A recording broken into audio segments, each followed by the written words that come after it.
I'm just testing right now, people, trying to figure out where we at because there's no way in hell. This has never happened to me. I tried to go live on my channel, and YouTube keep kicking me out. I'm trying to go live on my channel. We got 14 people in the building with 24 likes. We already know that's impossible. So whoever's working behind the scenes, they just trying to make sure I don't cook tonight. Y'all trying to make y'all bet. They trying to make sure that I don't cook tonight. They don't want me to cook tonight. I'm trying to be in the kitchen cooking with my gumbo. We got a lot to talk about, and it's like, damn. They just mean they gonna sabotage me. Like I even went live on my real topics, my raw and uncut, and my real topics, and they asked me if I wanted to continue my live from my big page. That's not even supposed to be possible. These are different emails. So when I go into my raw and uncut, it should not have the same effect from my big page. That means somebody at YouTube, somebody behind the scenes at YouTube do not want me live. They do not want y'all logging in. They do not want to see the king. Somebody's shaking in their boots right now. I don't know if it's academics. I don't know if it's whack. I don't know if it's the small hats, but somebody nervous. I got somebody shaking in their boots. Somebody shaking in their boots.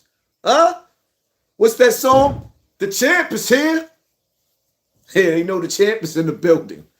Oh, man. We got a lot to talk about, man. I don't even know. It's like I don't even know what to do at this point in time right here because I'm just waiting for them to knock the live down.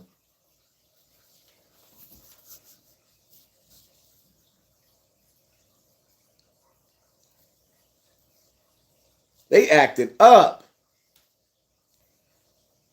P. Diddy is done. Did he done? Did he do it? Yeah, he did it. Did he do it? Did he do it? Yeah, he did it. Him did it. We gonna get Jamaican with this one. Him did it. Him did it. Damn Diddy. Damn Diddy. You know what's crazy? When Satan's children get in trouble with the Illuminati, they want to come back to the hood. But when they all caked up and got all them billions, they ain't even thinking about the hood. They got niggas like Mano sitting up there talking about, oh, y'all ain't never been to a Diddy party. You don't even know what you talking about. Huh? Is that what you was talking about, Mano?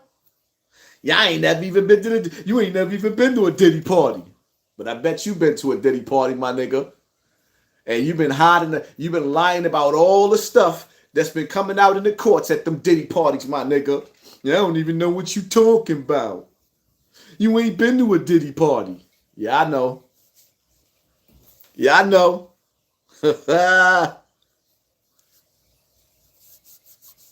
Wow, they did the kid dirty tonight. They won't even let me go live. Did he do it? Free Diddy. Free your mother. Don't come in my comment section talking about free Diddy. Nah, we ain't doing that. We not getting in between God's wrath with Satan. We not getting between God's wrath with Satan, or better yet, we not getting in between Satan's wrath on Satan's children. Huh? Because when you do the devil's work, when you working for that shaitan, and your daddy decide to spank you, no.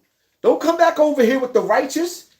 You stay your ass over there with the wicked and the evil. Keep walking the earth with the wicked and the evil. Don't come over here with the righteous. No. Now you want to come back over here? Where the righteous resides at? When you've been working for Satan? When you've been doing the devil's work? No, we don't want him. No Diddy. Which I didn't hear Quilly when he said no Diddy. Talk about it. Brandon was good, boy. The one chief guard. Talk to him, Haas. We stand with you. Thank you for sponsoring this war early in the game. Oh, no. Don't try to bring Diddy back. We ain't trying to revive that nigga. He ain't sorry for what he did. He's sorry he got caught. And y'all better start understanding the difference, man.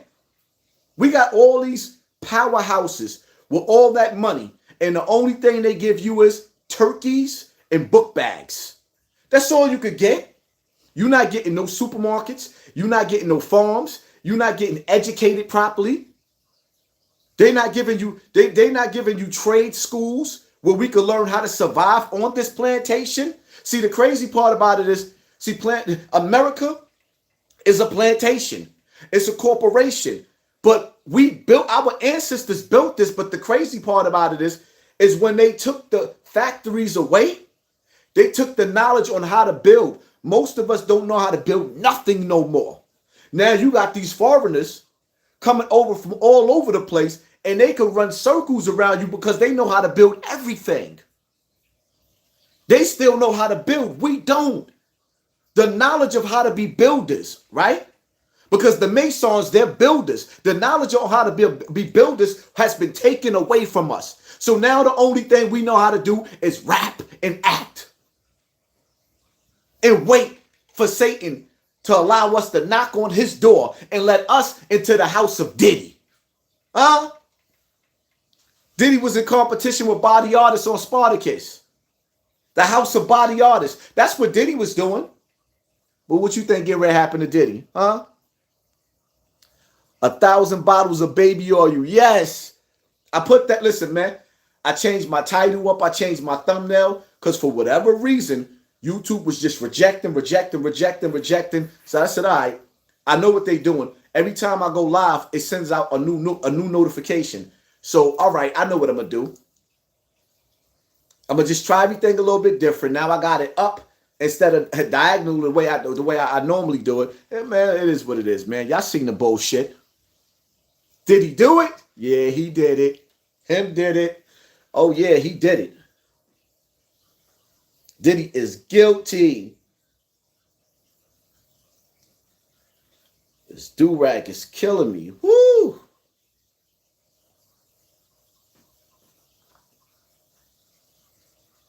Hold up. They got to give me a second. Y'all got to give me a second. I'm a little ghetto right now. You know you ghetto. It's been a little minute. It's been a little minute since we've been live. It's been a little minute. And shout out to you, sis. Make sure y'all subscribe to sis page. Blessings, Haas. Thank you for sponsoring this war. Matter of fact, let me get my speaker. No Diddy, baby.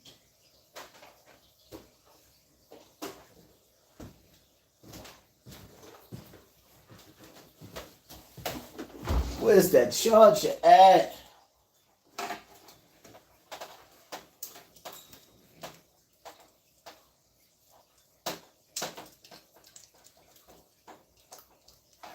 Okay, where's my charger?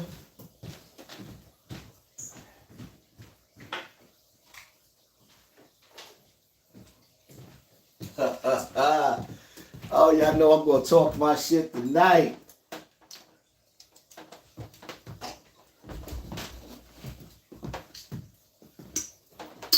Gotta talk my shit tonight. Let me see. Uh-oh.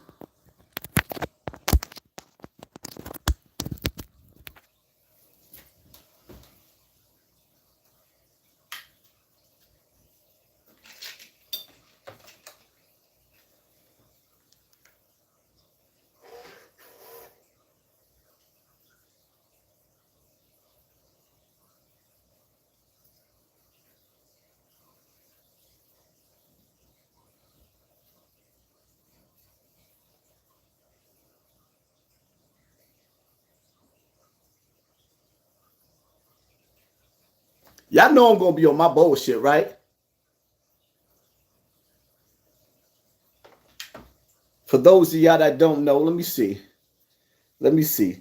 Let's start it off right. uh, take the what and leave the what?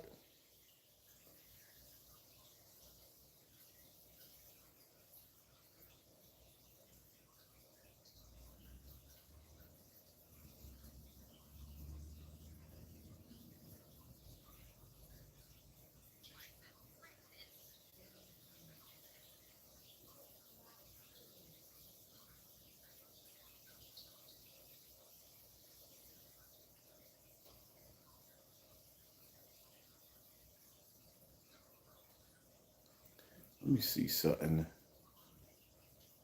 Right, that's off. Okay.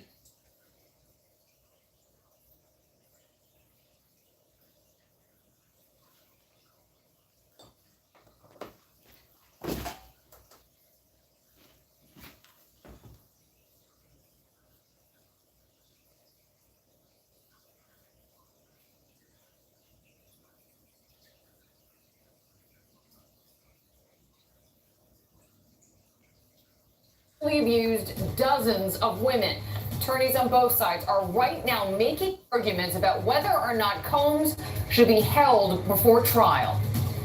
And good afternoon to you. I'm Liz Chow. I'm Sandra Bookman in today for David.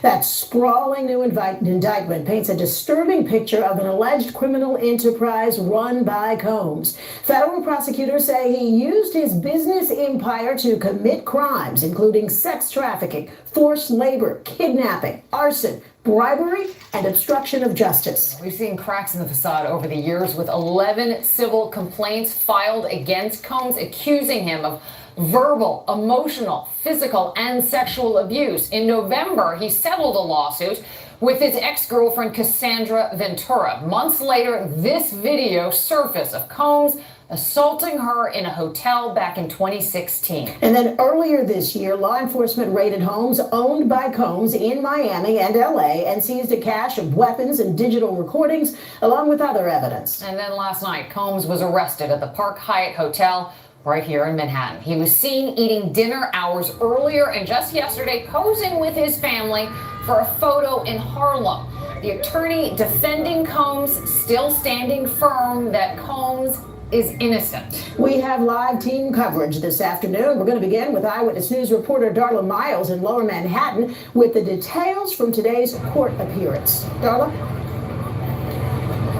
Sandra, what should normally be a routine first court appearance, as you and Liz well know, has now turned into an hour-and-a-half long bail hearing, deciding whether or not the music mogul will be released with $50 million bail or with held without bail. Now, federal prosecutors say because of the extent of his alleged crimes and because of his means, they compared him to R. Kelly and Jeffrey Epstein, saying, and he also has a pattern of threatening witnesses. However, an attorney for Combs is there arguing as we speak. He wants a $50 million bail set.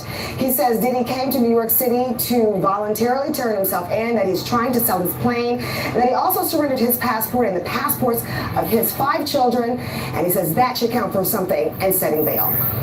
Today, he's been indicted and will face justice in the Southern District of New York.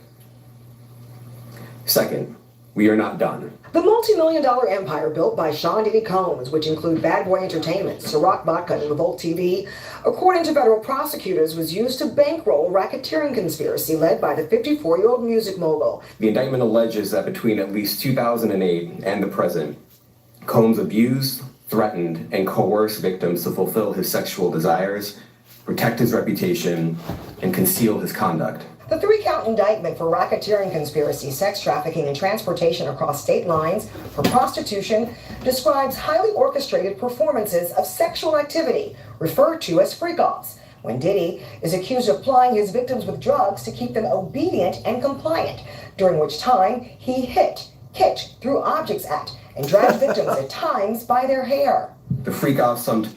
Yo, I don't mean to laugh, but that shit sounds funny as it sounds funny as fuck. I'm sorry. It sounds funny, but it's not funny. It sounds funny, but it's not funny. I don't mean to laugh, but it's like, yo, man. Damn, Diddy. In high school, you was the man, Diddy. Times lasted days at a time, involved multiple commercial sex workers, and often involved a variety of narcotics, such as ketamine, ecstasy, and GHB. Federal prosecutors say this surveillance video from March 2016, where his ex-girlfriend, Cassie Ventura, is seen trying to leave a hotel room, was during one of Diddy's freak-offs. Today, the U.S. Attorney's Office released pictures of one of 3 AR-15s confiscated during March raids at Diddy's homes in Los Angeles and Miami, which they allege were used to threaten and coerce victims and staff members into silence. The indictment also alleges other acts of violence undertaken by Combs and others, including violence against witnesses to this abuse, kidnapping, and arson.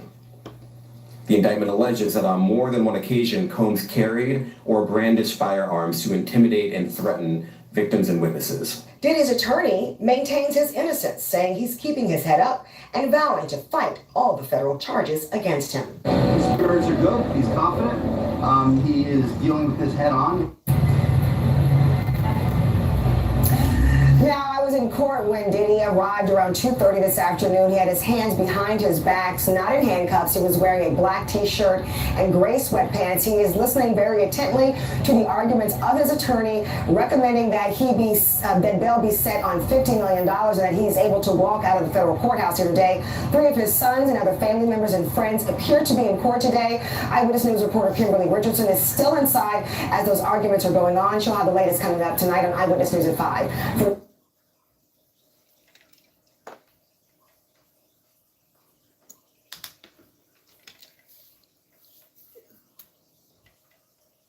They got Diddy right where they want him. You know what I don't understand? Because I gotta be me. Let me get comfortable so I can cook tonight. Let me get comfortable. Let me get comfortable so I can cook, right? Because I wasn't prepared to do my live in here. I was gonna do it where I normally do it, but let me tell y'all something, right?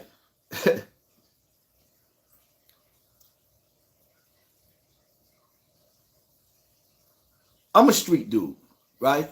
Trying to be a civilian. I'm trying to learn how to adapt to the rules of being a civilian and separate myself from the ignorant nigga that I used to be. But I'm going to keep it all the way funky with you, right? Like, first and foremost, if I'm a billionaire and you just got $30 million out of me, $30 million, and you still helping the federal government put me in jail? It's night, nigga. I'm going to turn your TV off. Ain't no ifs, ands, and buts about it. If I gave you $30 million, that's supposed to make the problem go away.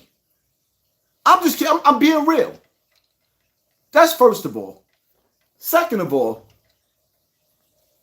yo, who in their right mind? Who in their right mind is going to turn themselves in to the same people who turned Epstein TV off? I mean, let's keep it all the way funky. I think that Epstein is still alive, but let's play the game. Let's just say Epstein is dead, right? Epstein is dead. He's no longer alive. So you mean to tell me, right? You mean to tell me that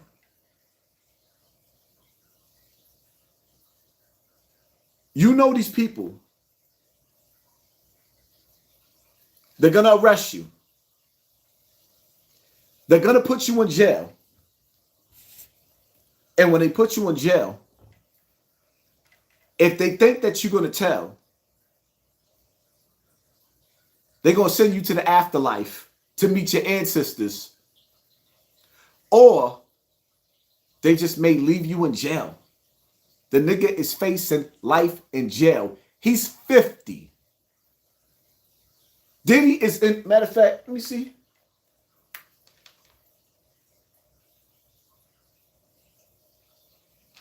How old is P. Diddy?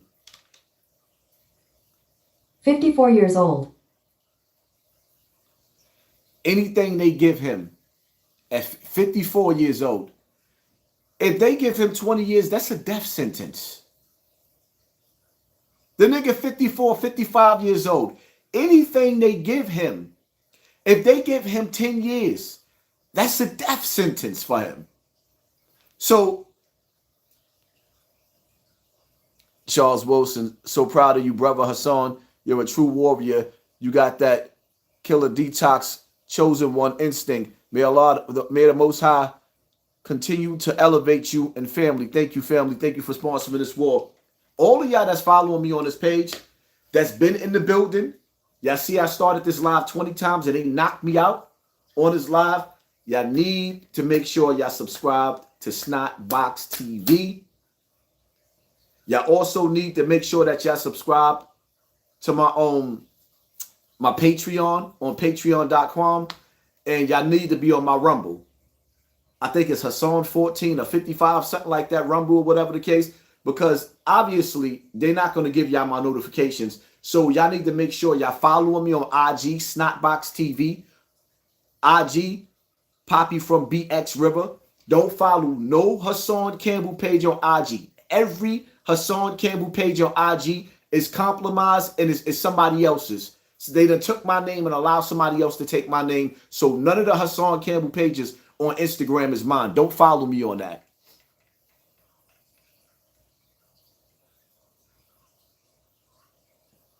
Yeah, you're not going to get the notification. What they're going to do, what you're going to do is you're just going to come on live and you're going to see me live, and that's how y'all going to get it. And come in the building right now.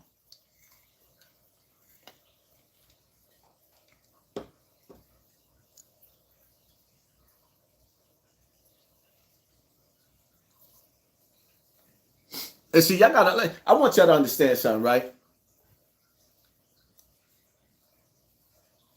When you become amongst the elite, when you become one of them, you got to understand something. How Kendrick Lamar said, they not like us. They not like us. If y'all don't understand that words are spells and that's a chant, and when you keep saying they not like us, sounding like a robot, because it sounds like a robotic chant. It's a chant. Words are spells. Read them between the lines. And what you better understand, that's not like us is them. Once those celebrities go through that door, they not like us. They not like us, man. They are not like us. And we are not like them. There's a line drawn in the sand. Stop feeling sorry for million and billionaires that don't feel sorry for you. Poor people kiss rich people asses while rich people don't give a fuck about your feelings. Rich people don't care about you. They don't care about your circumstances. They don't care about your nana's funeral. They don't care about your children's education. They don't care about nothing. If your mama and your grandmama died right now, P. Diddy not looking at, he not sitting on your post. These niggas won't even follow you back on Instagram. I think I gotta be one of the realest celebrities on Instagram because I follow as many people as I can. Even though I follow some people, unfollow some people because y'all just too ignorant.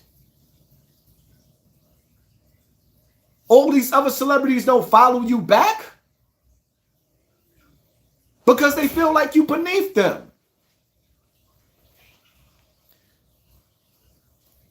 Fancy quiet is kept. I've been reading that Obama has been keeping Diddy secrets also. Jigga has been seen in a few of the tapes. A lot of those people has been in them tapes. But see, you got to understand something, right? The machine didn't flip on Diddy. On Jay-Z. The machine flipped on Diddy because Diddy broke the oath and he went against the machine. When he went against that liquor corporation, that's when they flipped on him. If Diddy wouldn't have did that, Diddy was getting away with murder. They let Diddy get away with murder. Allegedly the murder of Biggie. Allegedly the murder of Tupac. What you think? Diddy got bodies up under his belt. Now he's trying to show that he's complying. So now they're giving him a humiliation ritual. And see, in the process of that humiliation ritual that they're giving him, they may make him blow trial, or they may make him forget. They may forgive him, or they may sit up there and say, he already showed that he can't be trusted. And now they might rock his snot box. Hit him in there. Hit him. You might find Diddy tied up in the cell, hanging like he on a lamppost. You might find Diddy tied up in a cell. Do I believe Diddy gonna kill himself at this point? Absolutely not. Because now he's trying to turn away from the God of the industry, and he's trying to come to the God that we worship, that one God. Not the evil one, not the shaitan. Now he's trying to come back to the one God, because the God that he worship,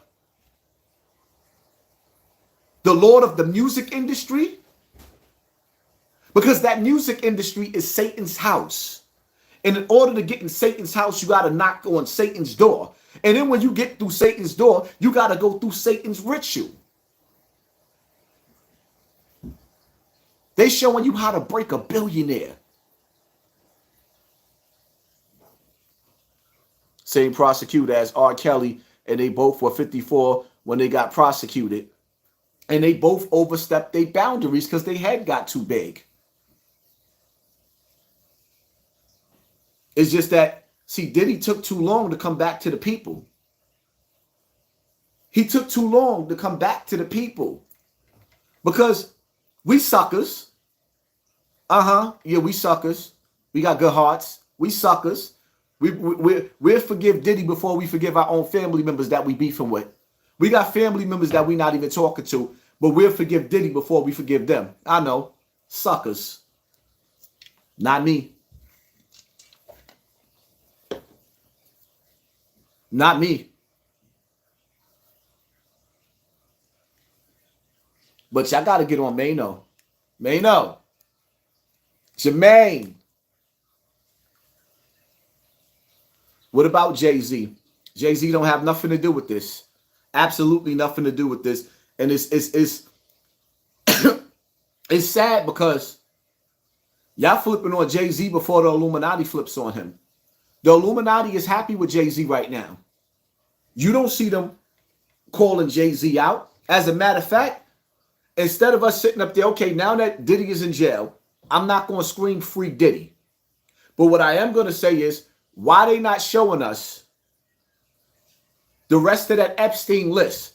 Where is the arrest of Hillary Clinton? Huh? Let's stop playing games. Where is the arrest of Hillary Clinton? Because we already know Hillary Clinton let Laura Silsby out.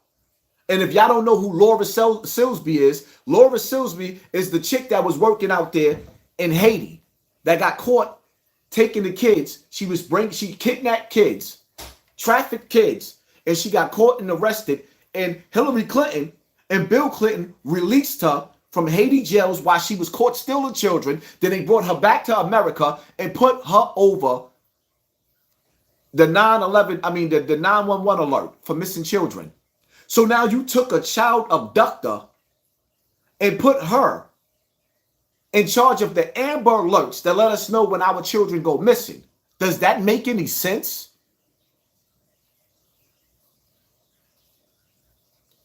Have y'all ever sat back and thought to yourself, like, yo, how is it that just yesterday or the day before yesterday, there was a second assassination attempt on Donald Trump?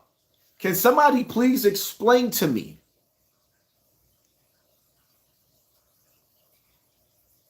how we go from the assassination attempt of the president to Diddy being arrested the very next day? You think that wasn't strategic? So now I'm starting to realize, like, the war is to keep us distracted. This war that's going on is a spiritual war.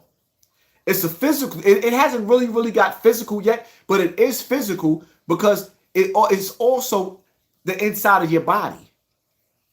Whether it be through the water, whether it be through the medicine, or whether it be through the foods. There's a war going on outside no man is safe from. Now it's time for you to meditate. Now it's time for you to fast. Now it's time for you to stay focused because they got us looking in the opposite direction.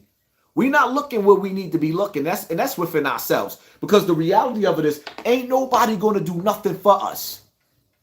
In these debates that's going on, you don't hear about nobody talking about doing nothing for us. The question is, what are you going to do for yourself? Better yet, the question is, what are you going to do for the future of your children?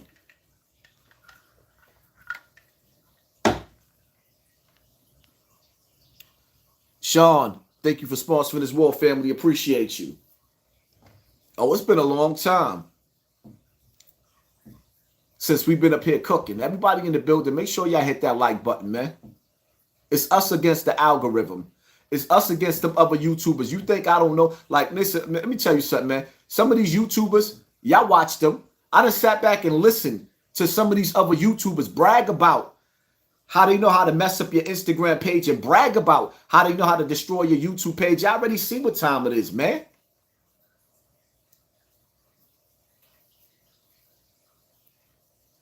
Free Diddy. Free Diddy. Now, we're not freeing Diddy over here, my nigga. That nigga need to stay exactly where he at. I don't feel sorry for Diddy. I'm not running no Diddy campaign over here. We ain't running no Diddy campaign over here. Why would I want to free a dude that was in a position to help music artists, to take care of music artists' families and said he stole from them? And the ones he didn't steal from, he's being accused of giving them all types of pills and potions in their drinks and going up in them raw. 1,000 bottles of baby oil. Can you picture 1,000 bottles of baby oil?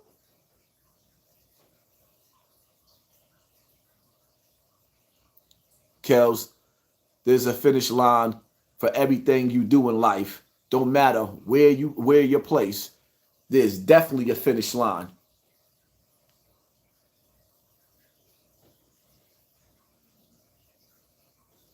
From a law we coming to a law we gonna return back. We're gonna return back to the essence, man.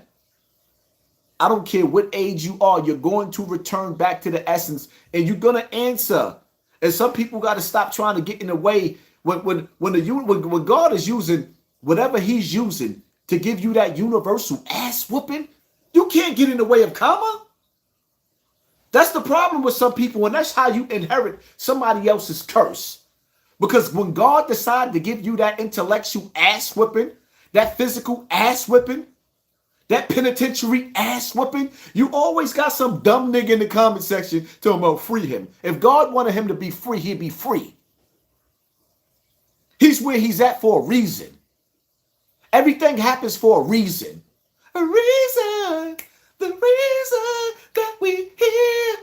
It's a reason behind that. It's a reason. Free him. Free him. For what? He'd rather suffer the suffering that he gonna suffer in this world and seek forgiveness from Almighty God than to reap the reward of that hellfire. I don't give a damn who don't believe in heaven and hell. I do. You think that I believe that these demons on this earth gonna get away with the things that they've been doing? And God is not gonna remind them of their evils on the day of judgment? Do you really, really believe that?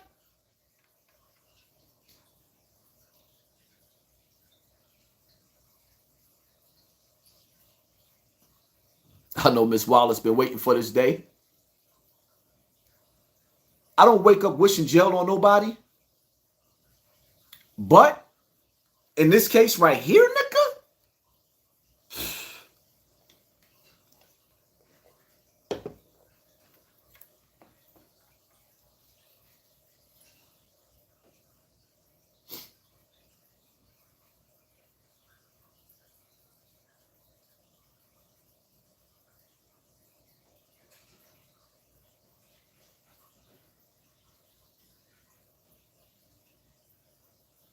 I am announcing the unsealing of a 3-count indictment, charging Sean Combs with racketeering conspiracy, sex trafficking, interstate transportation for prostitution. The indictment alleges that between at least 2008 and the present, Combs abused, threatened, and coerced victims to fulfill his sexual desires, protect his reputation, and conceal his conduct. As alleged in the indictment, to carry out this conduct, Sean Combs led and participated in a racketeering conspiracy that used the business empire he controlled to carry out criminal activity, including sex trafficking, forced labor, kidnapping, arson, bribery, and the obstruction of justice. Let me say a little bit more about the charges. The indictment alleges that Combs abused and exploited women and other people for years, and in a variety of ways. As alleged, Combs used force, threats of force, and coercion to cause victims to engage in extended sexual performances with male commercial sex workers, some of whom he transported or caused to be transported over state lines. Combs allegedly planned and controlled the sex performances, which he called freak-offs, and he often electronically recorded them. The freak-offs sometimes lasted days at a time, involved multiple commercial sex workers, and often involved a variety of narcotics, such as ketamine, ecstasy, and GHB, which Combs distributed to the victims to keep them obedient and compliant. If that's what I gotta do to get me some skins, I don't want it. They saying that them orgies were so crazy that Cassie used to have to get an IV because she was dehydrated for having that much sex and being on that much drugs. And you talking about free him? That's not even normal.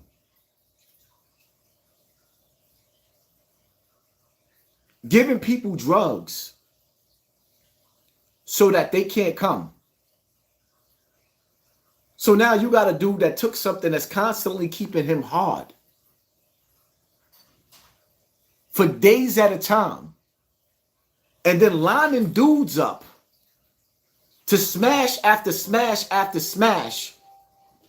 That's torture. That's torture. Talk that shit, Haas. The elite playing strategic. Wake these niggas the F up. Thank you for sponsoring the war, family. Appreciate you. Brother Haas, it's a war out here in heaven and earth versus hell. Elevation versus de-elevation. The chosen ones, we be on top. Again, in the chessboard is over. So you know what I realized? For the people that really, really worship God and strive with their wealth, with their children, with their family, this world has become a prison for us. This world has become a prison for us. Because if it ain't the elite shitting on us, it's the real niggas and the bad bitches shitting on us. Well, we got to be caught up in this lifestyle like our children. If they're not killing each other in the street, they going to the studios rapping about killing each other. And they have been programmed by the same music industry and the people that run this music industry and sponsored by this music industry evil. See, the thing about it is that a lot of these people that's in power, if you go back and you read your scriptures, it's trying to tell you something. These same people that run these industries was the enemy of God then, and they're the enemy of God now. You can sit up there and say, well, the stories in the Bible and the Quran, they're allegorical, but those stories were put here for a reason. A reason. The people that run the music industry is supposed to be righteous, right?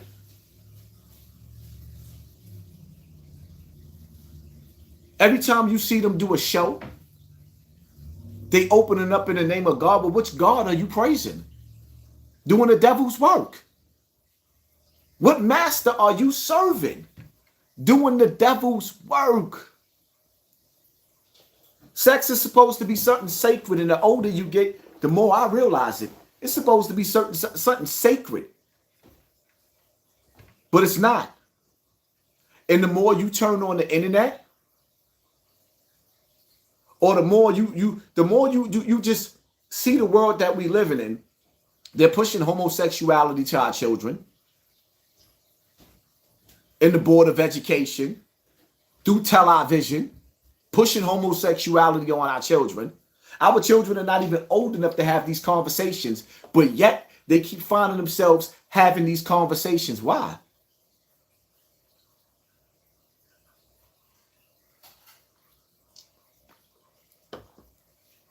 Of course, it's bigger than Diddy.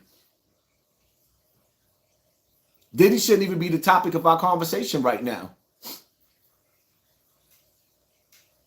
But Diddy's the topic of our conversation right now. They not playing.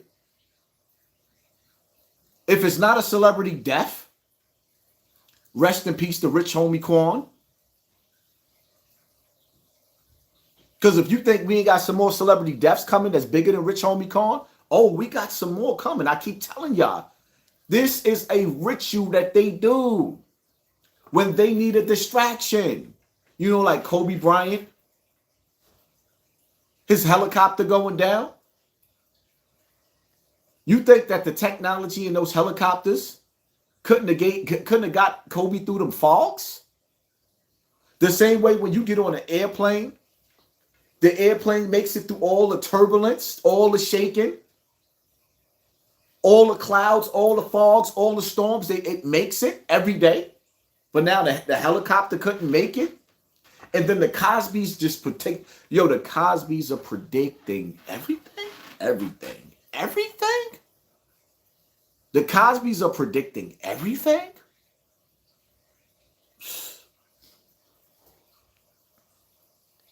Money, power, and fame. Shout out to the great Estanifa as all-time Poppy. Mike, thank you for sponsoring this war. Appreciate you, fam. Yeah, the Simpsons is predicting everything. And see, in the Simpsons, they predict that Trump is going to die. So now you got 2 assassination attempts, which both of them is funny as hell. But the thing that kills me, for those of y'all that live in New York City, which, because I haven't been making videos, but it's just baffling to see that a dude could get caught with an AK-47 and they're alleging that he tried to kill Donald Trump. But right here in Brooklyn, New York, the police backed down a dude that they said had a knife, because we supposed to believe everything that the police say.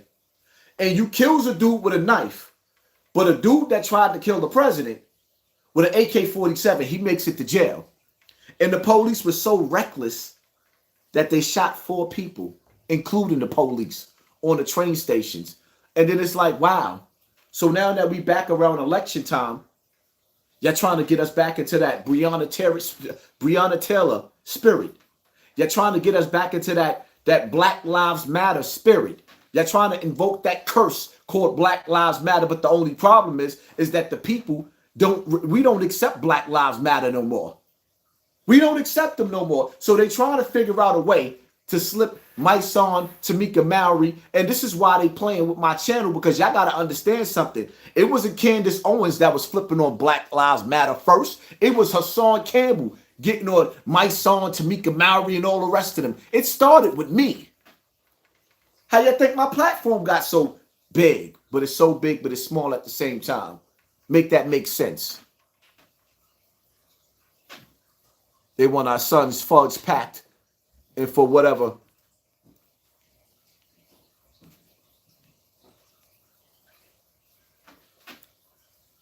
Who would want a person free that did what he did to people? Haas, keep your foot on it. Keep that nigga in jail. Free him for what? It's time to pay the piper, man. Free him for what? I'm not the nigga. Y'all not gonna have me over here talking about free Diddy. No, leave that nigga right where he at. Free him? Yeah, I know. Free him, right? So he can use some of that baby oil on your ass.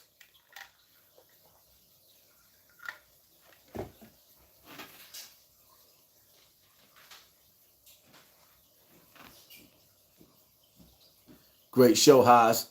Thank you, Jesse.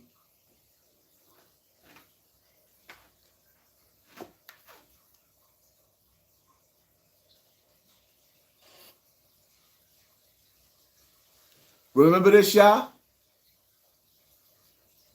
In this business was going to Diddy parties. We just was at a Diddy party at the Ned. That was crazy. Now all of a sudden, nobody talking about going to a Diddy party. What like you ever been invited to a party or any party? Like no, but you been there, Mano. Every top chick that was from the city or Philly or everywhere was there. Like I mean, it was a party. I think y'all reaching with some of the shit y'all talking about. It be that be so delusional, never been invited to no party, never had access to no party, running around talking about, don't let me find a picture of you in a Diddy party. Shut up. Not gonna lie to you. It's fun. Listen, Diddy had a party at the Ned recently, like a couple of months ago when they dropped that album. That was a good party. I bet it was. I don't know what you're talking about. Well, if Homeland Security is reaching, like y'all just go for anything. But listen, sit back and watch what happens then. That's all I can tell you. I ain't here to say one. I'm not here to go one way or another. That's what you doing though. You talking about parties that y'all over here talking about parties and events that y'all never was invited in. Y'all never had access to. Y'all never been involved. You sitting around in your house or in your basement or your mom's basement or at work judging that you ain't never gonna be in the company of. What we really talking about? You throwing stones and sitting in houses that's easily to be broken. But who you judging? What? What we talking about? You mean what the district attorney talking about? You mean what the district attorney talking about? You mean what the federal government talking about? You mean what Cassie talking about, Mano? What you talking about, Mano? What's this gibber that's coming out of your mouth, Mano? Now you the spokesman for Diddy's cock? Huh? What are you, Diddy's cockering? Who that, Mano? What are you, Diddy's cockering? Now you the spokesman for Diddy's cock. And then he's sitting up there trying to insult us. Like, yeah, because y'all would never be at a Diddy party. I know you'll be at a Diddy party with 1,000 bottles of Vaseline. I don't even think I seen 1,000 bottles of baby oil. I don't even think I seen 1,000 bottles of baby oil in my life. In my lifetime, I haven't even. What the hell, this nigga, the feds found 1,000 bottles of baby oil.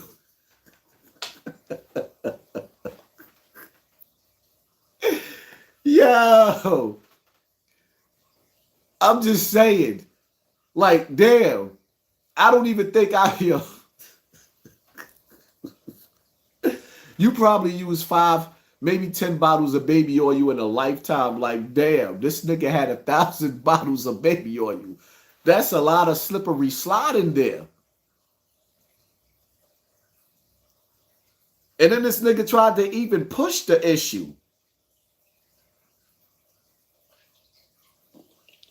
Making these accusations, you got some dude named Lil Rod. First of all, that producer be a pause on his name, like nigga named Lil Rod, like what?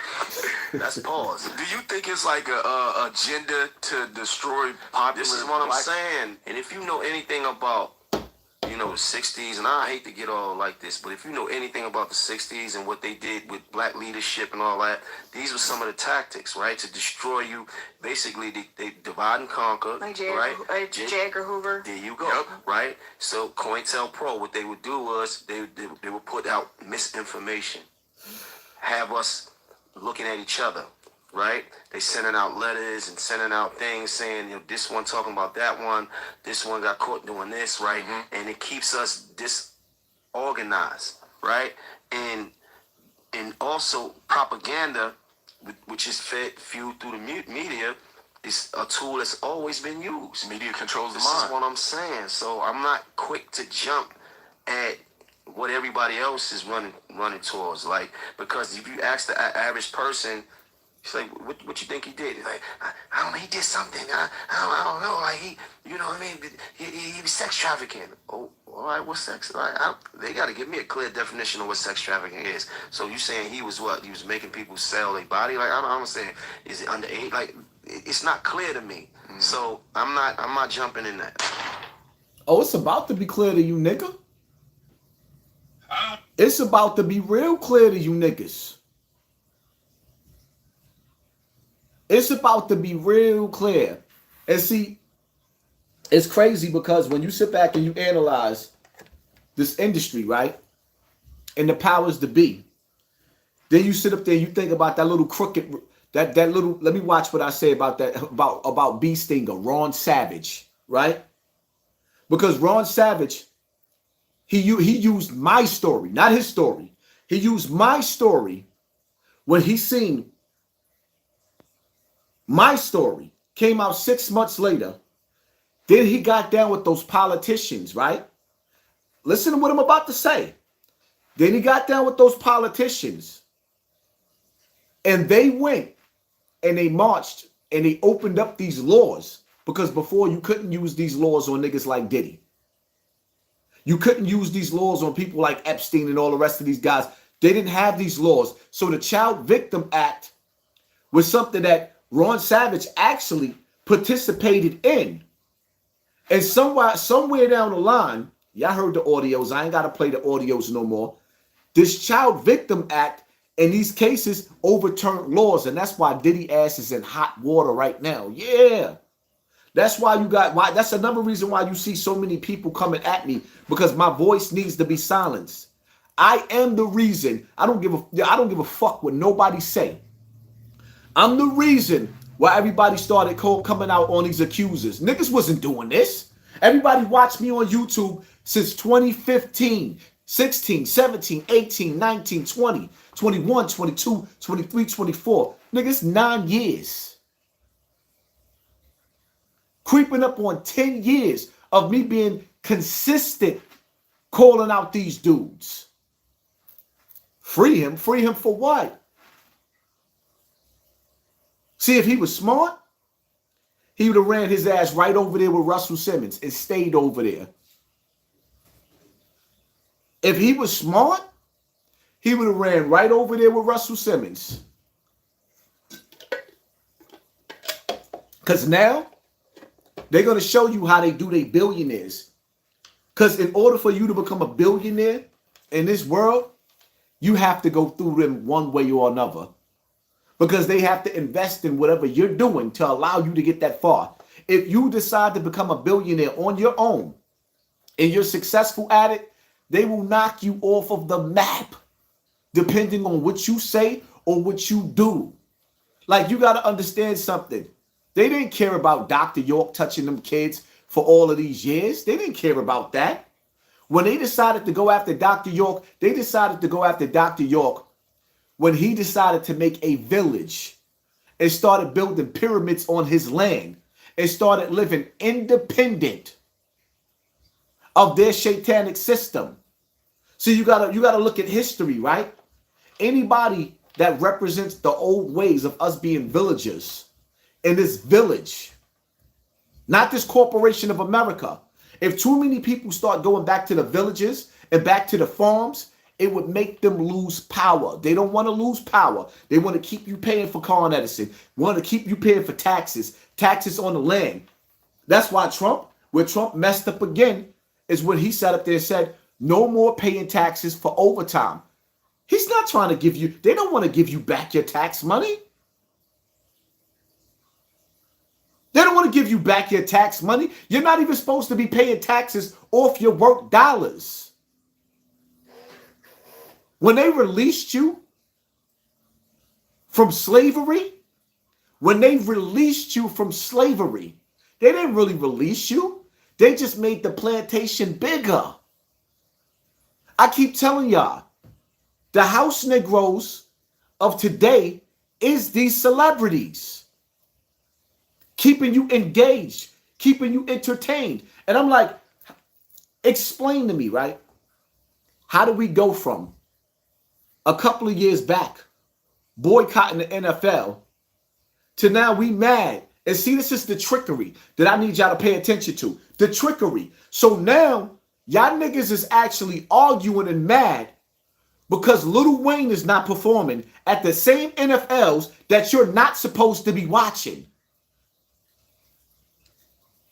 We talking about the same Lil Wayne that said he don't care about black lives? That Lil Wayne? That Lil Wayne. His problems is not your problems. He's rich forever as long as he don't cross his master. He'll get his record on the day of judgment.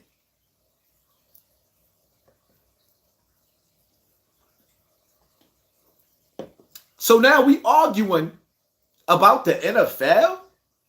Take the what and leave the what? We are arguing about a sport because niggas is mad that Kendrick Lamar will be on stage performing. They not like us. They not like us. Words are spells. What spell are we casting when we keep speaking this song?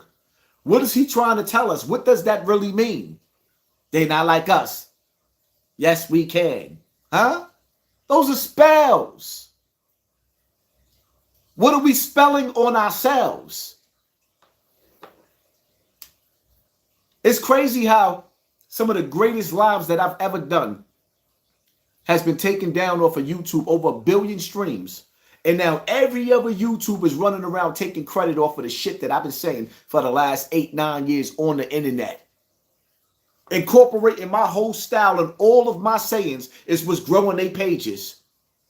And they able to do it freely because they not being messed with. But me, I got to water myself down while niggas turn it to me overnight. But I got to watch what I say because every time I turn around now, I got to worry about the shit that's happening. I've never went through what I've went through tonight going live as bad as I went. Now, the last time we was live and I was sitting up there talking about Fat Joe, they booted me out of my live towards the end. But I guess I never went live since then. Now that I went live tonight, they booted me out of my live over 100 times. I tried to start the live over and over. Some of y'all didn't see this tonight. But I'm letting y'all know it's real in the battlefield, man. That's why that's why I say thank you for sponsoring this war. See, another thing too, right? When you keep going to monetize your page, and then they keep putting your live from the green to the gold, then eventually they try to make it seem like you ain't in the YouTube guidelines. Then they take your monetization, maybe even take your page. I'm being targeted. I'm not only being targeted by other YouTubers. I'm being targeted by somebody behind the scenes at YouTube. And then I'm being targeted by these little bastard pages that just want to keep doing the devil's work. But then you sit up there and listen to Wallow sit up there talking about the game ain't rigged. Yes, it is.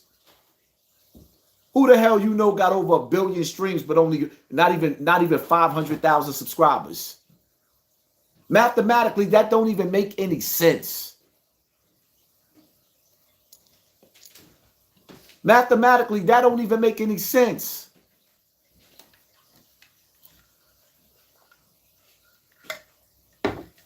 And if y'all really believe that it's only 4,500 people, now went down to 4,400 people in this building, you're stupid.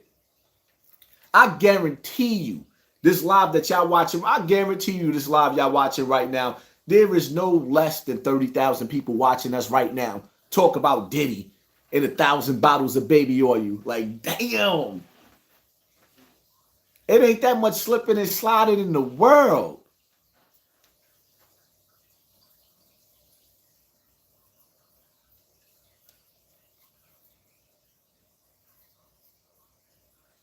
Four, 444. Okay.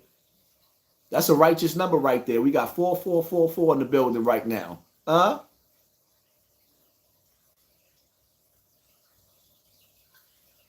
A 1,000 bottles of baby oil. Like, nah, man. 1,000 bottles of baby oil. Know what Bano talking about?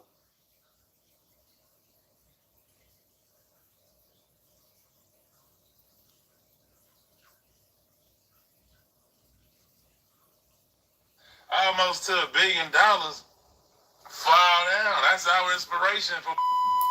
It ain't too many of us. I don't want to see they took Kanye down.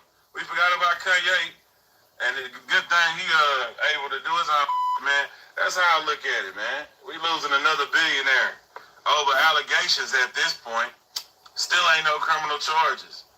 You know what I'm saying? We only got about 1 billionaire left. Who? Jay-Z? That's the only motherfucker left. Everybody else. Let's take the off of it and who that person is, right? Man, listen. If look at who is wishing this dude fail. You know what I'm saying? It's his own people. It's his own people cheering him, laughing, and Diddy did it, and coming up with new slogans for him. It's his own people, man. Like, so take note of this. Man, you would think he thought a year or two ago when we were popping Ciroc, he thought that we would ride or die for him, man. Like, he thought that the motherfucking world of hip-hop would stay down and over, you know, especially without him having a case. Like, especially without him having a case, he would think, hey, man, they're going to ride for me. I live for this hip-hop shit. I lived and died this shit. The hip-hop community is going to ride for my innocence. He would assume, I'm sure. Say if he did that, then whatever he get. But so far, I haven't seen no criminal charges. So out for that, I'ma just sit back and hope for the best. You know, I don't want to see nobody go down, man. And for people to celebrate that, love that, want to see that, it's weird to me, man. So like, it made me want to stay in the house. And people you would never knew they existed want to see this man, whatever. If you work for me, if I came up under you and you over me, fuck you. I don't want to do no business with you. Fuck you. I don't want to see you in the streets. But do I want to see you go to jail for life? Nigga, like, you help me be a part of my plate, regardless if I like you or not. Did y'all listen to him? And his insults. See, when you listen to these niggas that y'all made rich, I don't think I ever played any of this nigga's songs a day in my life. I'm just keeping it funky. When you listen to them, what is he talking about? You, as the people. He thought that we would ride for him forever. People can't wait to see him go down. Why people can't wait to see a predator go down? Do you know how many people have been victimized by predators? So when that they realize he's a predator, you think that we supposed to praise him because he got $1 billion? Listen to the nigga. You think that we supposed to praise Diddy because he got $1 billion? So that's supposed to get him off we supposed to just be fighting for him. And this is why I can't deal with our people. They not like us. They not like us. They not like us. Listen to how they refer and how they talk about you. When I talk down on certain people, it's because when you look at the middle class, right? See, the middle class came from the poor. Let me break this shit down for you. The middle class came from the poor. They struggling. The poor's comfortable because y'all got welfare. Y'all don't want to work. Y'all don't want to jeopardize those checks. Y'all feel comfortable making y'all side money. You rather stay poor. The middle class fights to have a better life. The middle class has it the hardest because the middle class has everything to lose. People that's poor, you got Section 8, you got welfare, you got the projects. You pay a $200 rent and drive around with a $1,000, $800 car note. You make sure your car costs more than your house. That's backwards living. And see, niggas get mad at me when I say shit like that. I would never walk around in the mind frame that I got today with a $20,000 pair of Rolex on and you living in a $200 apartment. Mathematically, it doesn't make sense that you would actually spend $20,000 on a fucking pinky ring while you still living in the projects. Mathematically, it doesn't make sense that you living in a $200 apartment, but your car note is $1,000. Mathematically, it doesn't make sense. So now when you dealing with the middle class has to fight to keep themselves elevated above the poor because the nigga don't want to live where there's shootouts every day. You don't want to live where there's crack being sold and and your kids talk about he ain't no real nigga. What the fuck is a real nigga? Can somebody please explain to me what the fuck is a real nigga? What does real niggas do? What do real niggas do for black people? They didn't get Pistol Pete out of jail. He's gonna die in that cell. They watched Tookie Williams get executed. What do real niggas do? When you got a world full of gangbangers, I mean, because if you look through the history of America, Assata Shakur was broken out of jail. That's in our lifetime. When you look up Billy the Kid, he really existed. That's not just a movie. When you look at Capone and those white boys, Dillinger, they really broke each other out of jail and they was giving it up to the police. So I ask again, respectfully, or maybe not respectfully, what the fuck is a real nigga? What do they do? Will they liberate black people from the powers that be? Or will they keep selling drugs in the neighborhood and then tuck their tails like bitches when the FBI come lock them up? Bitches. That's what y'all do? This shit with Diddy, I'm laughing at him. Picture me being a billionaire. A billionaire. And just waiting for the FBI to give me life in jail for having sex. There's a price that comes with the music industry. And there's rituals that come with the music industry. All of these rappers and actors have participated in the things that Diddy does. We all done heard stories about all of them already. So now you're going to sit up there and tell me, actually, I don't feel sorry. I'm sorry. I can't feel sorry for what's going on in Satan House. I can't. Diddy crossed the line. But everybody talks about what they would do in the days of slavery. Now Diddy, we just watched Diddy become a slave now. Because when you go to jail, you become a slave. A billionaire waited for the machine to lock him up. Catch me if you can, like the gingerbread man. You better have the gat in hand, cause man, I don't want to live no more. Sometimes I hear death knocking at my front door. I'm living every day like a hustle, another drug to juggle, another day, another struggle. Yeah, billionaire. Getting ready to be reduced to rubble. And ooh, when I like it, yeah, let God work. Or better yet, let the devil work. Let his God work. The devil, that's his God, not mine. Let him work. I ain't getting in the way I'm not getting in the way of this ass whooping. He earned it. But y'all gotta listen. Listen to what these niggas you made rich, how they think about you. You not supposed to feel sorry for Little Rod. You ain't supposed to feel sorry that man just wanted to make good music. We don't even have music anymore. How about that? We got to stop calling him a billionaire. He has 360 deal with a man. They gave him, this is his third strike. That nigga was a billionaire. Now they reducing his pennies.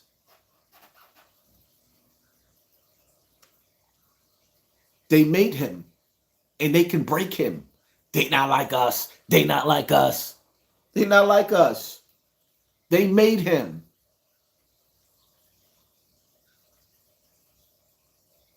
If I like you not, I want to see a black man who came so far, almost to $1 billion, fall down. That's our inspiration for. It ain't too many of us. I don't want to see they took Kanye down. We forgot about Kanye. And the good thing he able to do his own, man. That's how I look at it, man. We losing another billionaire over allegations at this point. Still ain't no criminal charges. You know what I'm saying? We only got about. So he just basically saying it's okay for a billionaire to break a girl mentally to break her spiritually, to have Cassie perform rituals so bad that what they did to her was probably worse. What Diddy did to Cassie was worse than what the slave master did to the slaves during the days of slavery. He took one girl and drugged her up so bad that she used to have to go on IVs so she wouldn't be dehydrated, and pain meds and ice to make her punani swell and go down. And you talking about free him? He groomed a young girl. And see, the thing about the FBI that I do like about the FBI and the district attorney, they're not saying, oh, she was a willing participant, even though she was his girl.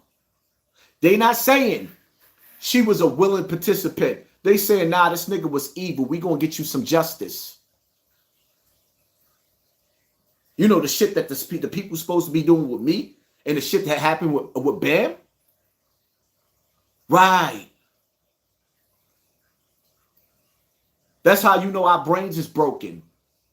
Because these rich, they're allowed to go on continuously just hurting and hurting and hurting until they step on the toes of the powers that be. See, I tell people all the time, I flipped out on Africa Bambaataa. It was me that flipped out on him, not the machine. And when the machine ain't ready to flip on you, they will overlook all that shit. They didn't flip on Bam because he's still performing their rituals for them and with them. He didn't go against the machine. He's doing what they allowed for him to do. Drinking babies. Grown men sitting up there sucking on the Woody Woodpecker of little boys. Don't fucking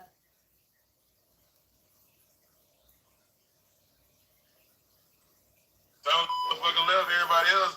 Let's take the person off of it and who that person is, right? Man, listen. If look at who is wishing this dude fail. You know what I'm saying? It's his own people. It's his own people cheering him, laughing, and Diddy did it and coming up with new slogans for him. It's his own people, man. Like, so take note of this. Man, you would think the motherfucker, he thought a year or two ago when we were popping Ciroc, he thought that we would ride or die for him, man. Like, he thought that the motherfucking world of hip-hop would... Who's we? He thought that the world of hip-hop would ride and die for him after what he did to Craig Mack. Nigga couldn't even pay for his own funeral.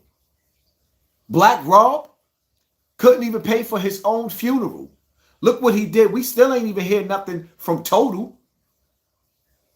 Where's Carl Thomas at? Where's 112 at? Where's Danny D. Kane at? Oh, Aubrey's coming out. She might be one of the victims. I don't know for sure, so I have to say allegedly. Aubrey might be coming out on Diddy. You thought that the world of hip-hop was supposed to support Diddy after he took the making of the band crew and made them walk to get him some cheesecake? Not take a cab where he paid for it. He wanted them to walk. And he thought that us as parents, as we got older, those could have been our children that he was in authority of, and the ones that he didn't walk to get cheesecake. He slutted out, got them on tape, allegedly. Nah, not on my watch. Oh yeah, and I started that shit on my platform too. Not on my watch.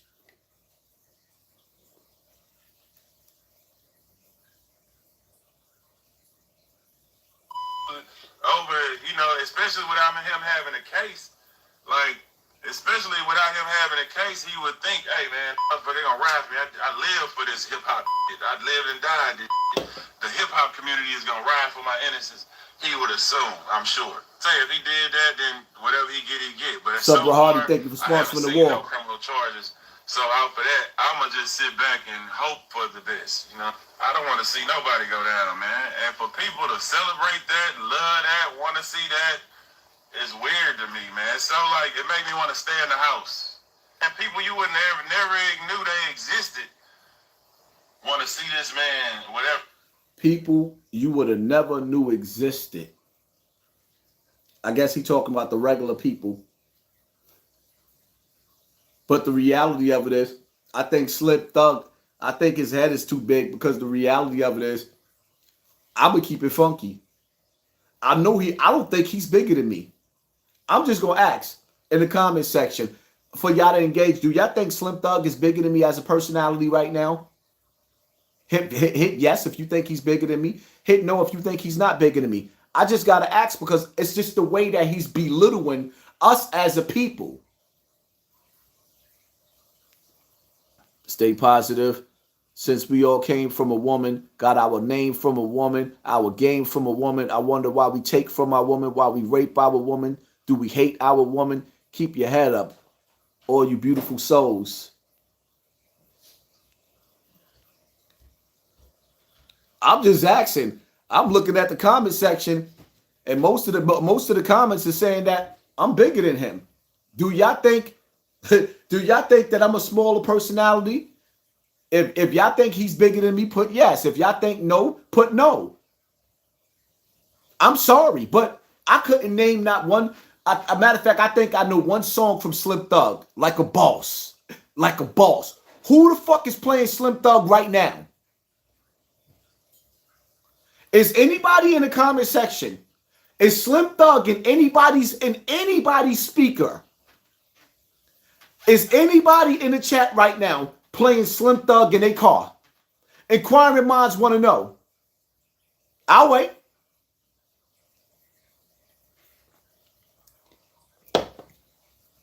I think the nigga head too big. Who he talking about? People you wouldn't even notice. Want to see this man, whatever.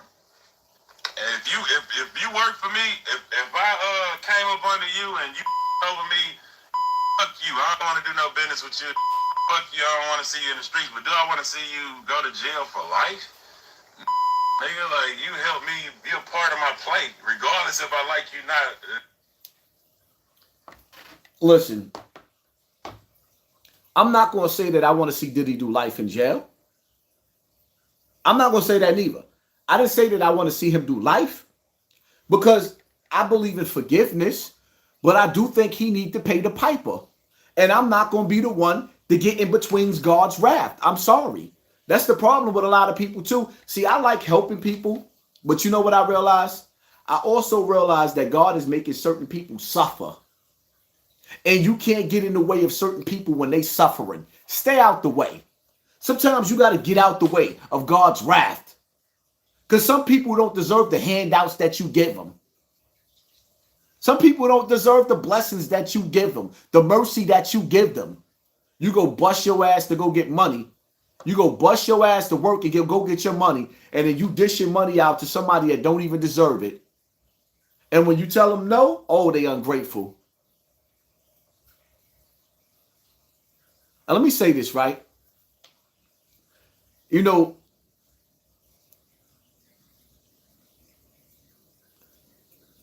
I just celebrated my birthday, September 3rd, right? And I had some family members come over to my house to celebrate my birthday with me. That's what I thought. And I'm having a good time having conversations and talking to these family members, right? And then out of nowhere, it's like, you know how when you watch The Matrix and Agent Smith jumps into the body of the person that's standing next to you and they become Agent Smith? I watched that shit right in my house. I watched it right in my house. Or better yet, when you dealing with Young King, thank you for sponsoring this war. Appreciate you, family. Or when I'm sitting in my house, right? And we talking about relationships. And I'm going to tell you how the conversation was going. We talking about like how women shouldn't put men on punishment, especially over 3 days where you mad at a dude and you're not being intimate with your man, because it causes cheating. It makes a nigga go back out and question his manhood. Now he's playing with other women. So it's a male and a female in my house with another female. So we talking, and I could see one of the females are getting frustrated because you could tell she the type of female that when she get mad, she don't be intimate with her man. You can see she getting mad. And it's nothing to take personal.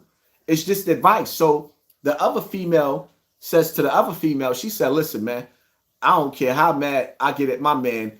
I still be horny. I'm still going to give him something. I'm going to just go back to being mad at him.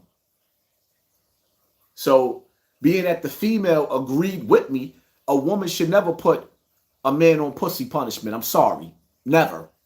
You should never do that. It's the stupidest thing. You mad at him. You still in a relationship with him. Okay, cool. Get over it. Get over it. Because now you compromising yourself, sitting that man outside thirsty. So, you know, that's the conversation. We talking about relationships. Out of nowhere, the male says to me, right? The nigga says to me, I got good credit. Big dog status. Started doing a dance. Now the girl that's mad starts dancing with him. They start dancing together, right? And I'm looking at them like, okay, he got good credit. That's what's up. I said, I got good credit too. Now, mind you, I want y'all to understand something. Let me tell y'all something, right?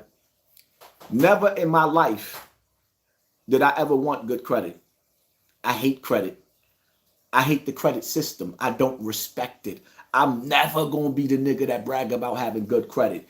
I don't respect credit, but my credit is good. So I says, I got good credit too. Nigga said, no, you don't. Your credit bad. So now I can tell this nigga was listening to one of those videos that the haters be making about me. And just the energy just became a competition now between me and the young male. And I'm like, where's this energy coming from? Yeah, you don't got good credit. So now I'm starting to get pissed off because I done showed the nigga in my face my business accounts. I'm talking about business cards, bank cards, not my own personal bank card, my different business bank cards. I'm showing like, nah, I'm good. Nah, you ain't got all that. You ain't got this. You ain't got that. So I'm like, all right, I'm tired of Shorty trying to insult me in my house on my birthday. So I said, he like, Shorty bragging like, yeah, I got $100,000 in the bank. I said, yeah, you got $100,000 in the bank and you got good credit, but you never had your own apartment. You live with your mother. You 30-something years old, my nigga, and you still live with your mother. The energy changed now because now that you insulted me, now I'm throwing insults back. And the energy got real nasty. It got really nasty. And my point of bringing this conversation up is because before I kicked them out of my house, before I started getting really violent and Poppy started coming out, I calmed down for a second and I just had to ask, where's all this animosity coming from? And they said, YouTube. I said, so you mad at me for what? What I say on YouTube? Oh, you be talking down on people. I said, how do I treat you? How do I treat you as a person? Have I ever talked down on you? No. So you mad at me because something I said on YouTube? Oh, right. See, if it don't apply, let it fly. Let me explain something, right? It's the new me versus the old me, right? The new me versus the old me. Back in the days, I used to sit up there and rap Mobb Deep when he said, as long as I live, I'm staying in the projects forever. When worst come to worst, my people comes first. That was the stupidest rap that I ever rapped. You couldn't pay me nothing to want to ever in my life move back to the projects. No disrespect to anybody that's living in the projects. I want you to get out of the projects because I feel like you deserve better. The question is, do you feel like you deserve better? Do you feel like your children deserve better? I feel like my children and me deserve better than living in the projects. I feel like my children deserve better than living in tenement buildings. I'm not talking down on your children. I want you to get your children out because those places were created for us to live ignorant. They put us in a poor environment with very few people having jobs. Then you got a couple of people that do have decent jobs in there. And you know what they're trying to do? They're trying to save to get out because they're trying to escape the savage mentality. Most of us don't wake up out of these spells until we 50 and 60 years old. The spell of the hood. So when I get on YouTube and I start talking, my talk, if something that I say offends you, that's because you're not digging deep within yourself and seeing yourself out of a situation. Because the reality of it is, I don't feel sorry for too many people. In today's time, if you're sick, that's one thing. If you're handicapped, autistic, that's one thing. But when you running around and you getting money, and all your money goes on the weekend, what you got planned for the week, I don't feel sorry for you. And life is how bad you really want it. And I would do anything and everything to keep my kids out of the hood. Plain and simple. If you don't like it, that's your problem. Dante, thank you for sponsoring this war. If something that I say offends you on my platform, and it has something to do about the way you're living, I don't give a flying fuck. Hey, like Nas say, New York and Texas. Let me tell you something, right? Some of my mans just came home from jail, right? Quite a few of my mans just came home from jail. And I understand they've been locked up for a long time, so they like to be outside and play the block and get their freedom. They don't want to be confined in the house. I understand that. I clearly understand that. They playing catch up. Niggas been locked up. But for me, right?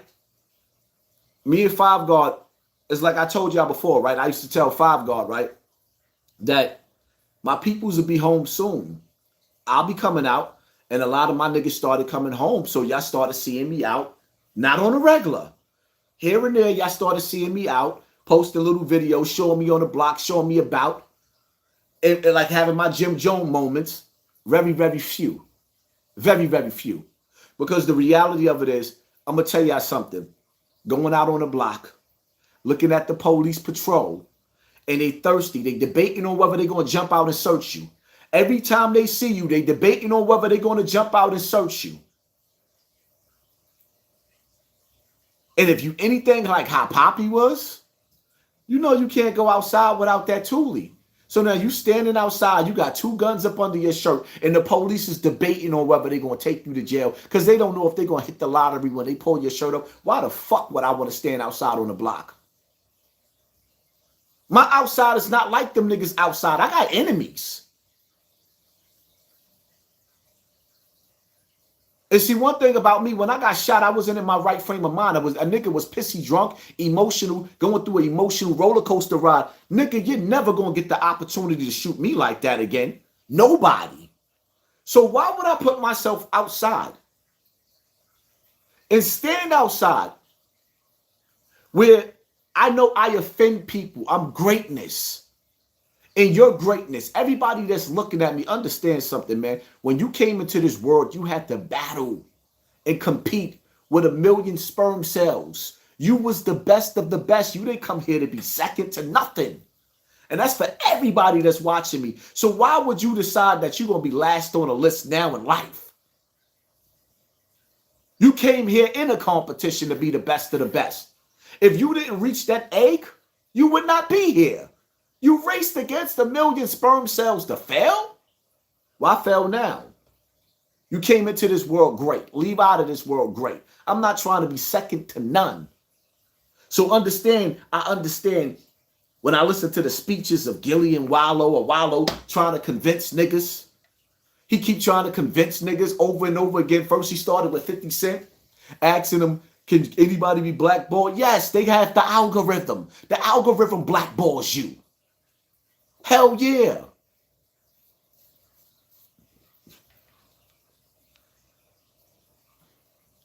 James, thank you for sponsoring this war. Why you ain't do nothing to Bam? Why I didn't do nothing, Bam? I destroyed half the Zulu nation. What else do you want me to do to Bam, huh? You want me to go to jail? I don't have to. No. I don't have to run around shooting niggas and proving that I'm tough to niggas. No. I'm going to live my life. You're going to watch me on YouTube. You're going to watch people donate the way they donate. You're going to watch me say thank you for sponsoring this war, and you're going to watch me enjoy life. Stop asking me to go out there and do something to a senior citizen that's already dead. No, I don't have to kill him. He's about to go meet his maker. Stop inviting me to the penitentiary, my nigga. I'm only trying to hurt those that's trying to hurt me. What, I look like I'm stupid? Life is good for me. So you want me to go out there and hurt somebody so that you could get on social media and speak in the comment section and tell everybody how stupid HASSAN Campbell was because he decided to go bust his gun at 48 years old? Get the fuck out my comment section, my nigga. You sound stupid. You like seeing these things. You hate seeing these thousands of people watching me. Shout out to Cheese. It's behind you, King Haas. Oh, the Cheez-Its. Niggas be killing me. Why you didn't do nothing to Bam, nigga? I've been bringing awareness for years to the shit that I'm talking about. We talking about right now with Diddy. I've been bringing awareness for years. Awareness is a fight within itself. Bringing awareness is a fight within itself. Now, you want me to go out there and leave my children? You're stupid. The first line of defense is home. No matter what you do, you make sure that you make it home to your wife and your children. I got a wife and children that's waiting for me every night. My main objective is to make it home to them, to protect them, not my ego and not what you feel about me. I don't care about what you feel about me. You want to find out if I'm tough or not? Run down on me when you see me in the streets, and may the best man win. The last nigga knew he had to shoot me. And he was so intimidated, he didn't even run down. He shot me from down the block because he didn't know if I had something up under my shirt. Let's try that shit again. I'm not here to prove to nobody that I'm tough. That's for clowns. I have no interest. And I thank 50 Cent, because I give niggas props for props being due. I had to listen to 50 when he said that, talking to Wallow and Gilly. He said, I have no interest in being tough anymore. And I thought about it like, yo, I've been tough my whole life. When do I get to kick back and enjoy the spoils of war? I earned this shit. When do I get to enjoy life? When do I get to kick my feet up and feel comfortable and live? Huh? Well, we supposed to constantly keep on proving to broke people that we tough forever? Forever, ever? No, nah. Sorry.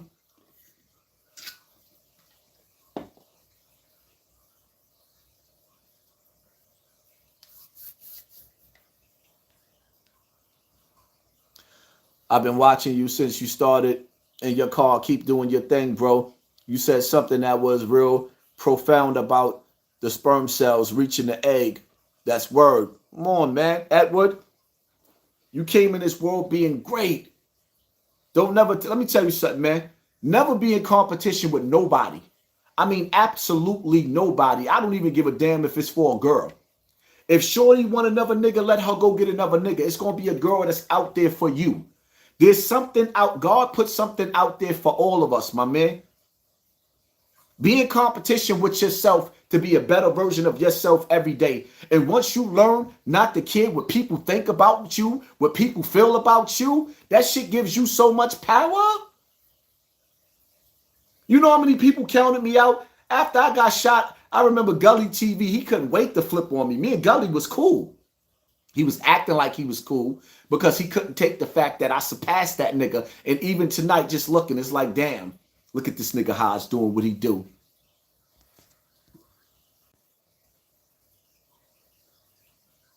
don't like to see me surpassing them. There was big dogs when I came on YouTube. It reminded me of when you watch Spartacus, right? When you watch Spartacus, you see Christus when he first came in and he was trying to be a gladiator and he trying to be amongst the gladiators. And, you know, he was a little pup and he fought his way to the top. Nigga, I fought my way to the top. Now you ain't got no choice. I'm champion now. Whether you like it or not, I am champion. I inspired so many people. I inspired so many people. I am champion. And in order to be the champion, you got to listen, man, beat yourself. Get in the ring with yourself. Be the better version of yourself. Don't be in competition with nobody else but yourself.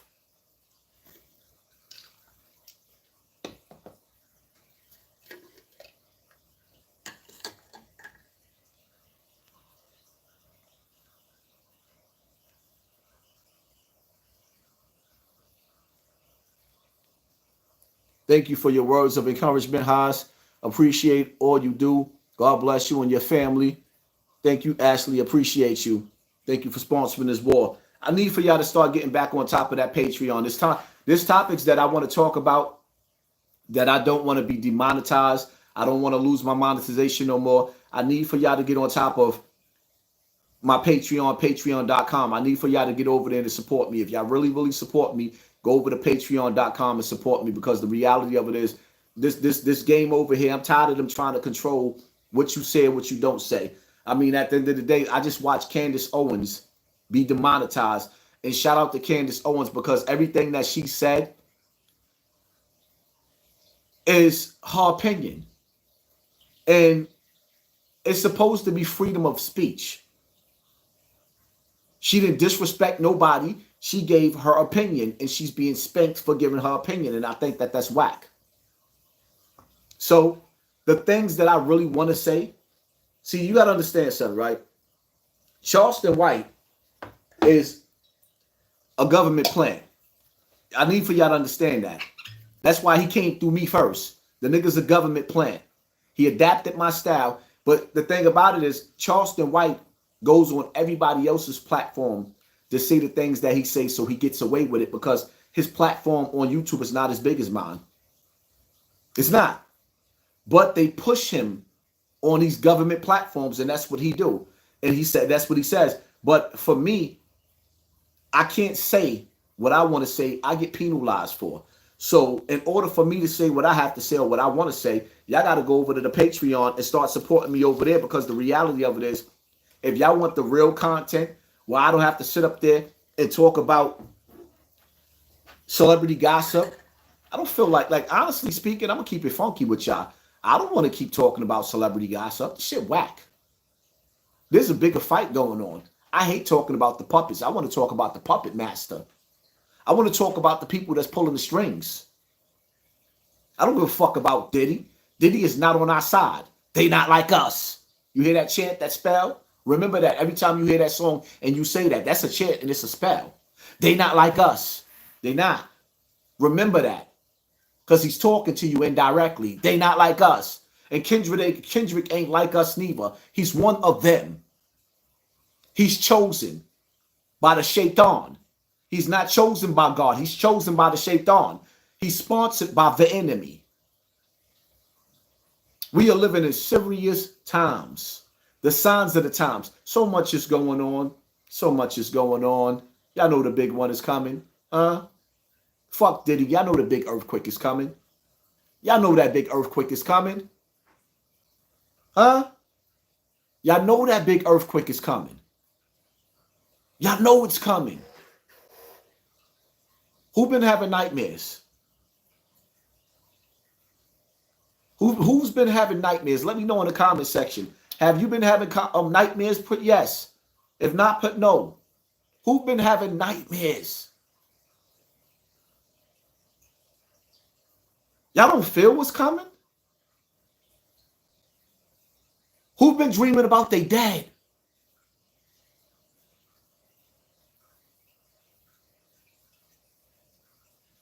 Who can't sleep at night?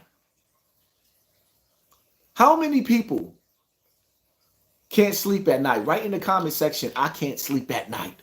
I want to see how many people can't sleep at night. Then ask yourself a question. What's happening? Oh, we just lost 1,000 people in here, huh? Actually, 1,500? Yeah, I know. Because we're supposed to keep the conversation on Diddy.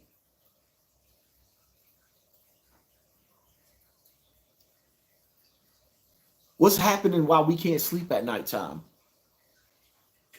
You don't get absolutely no sleep.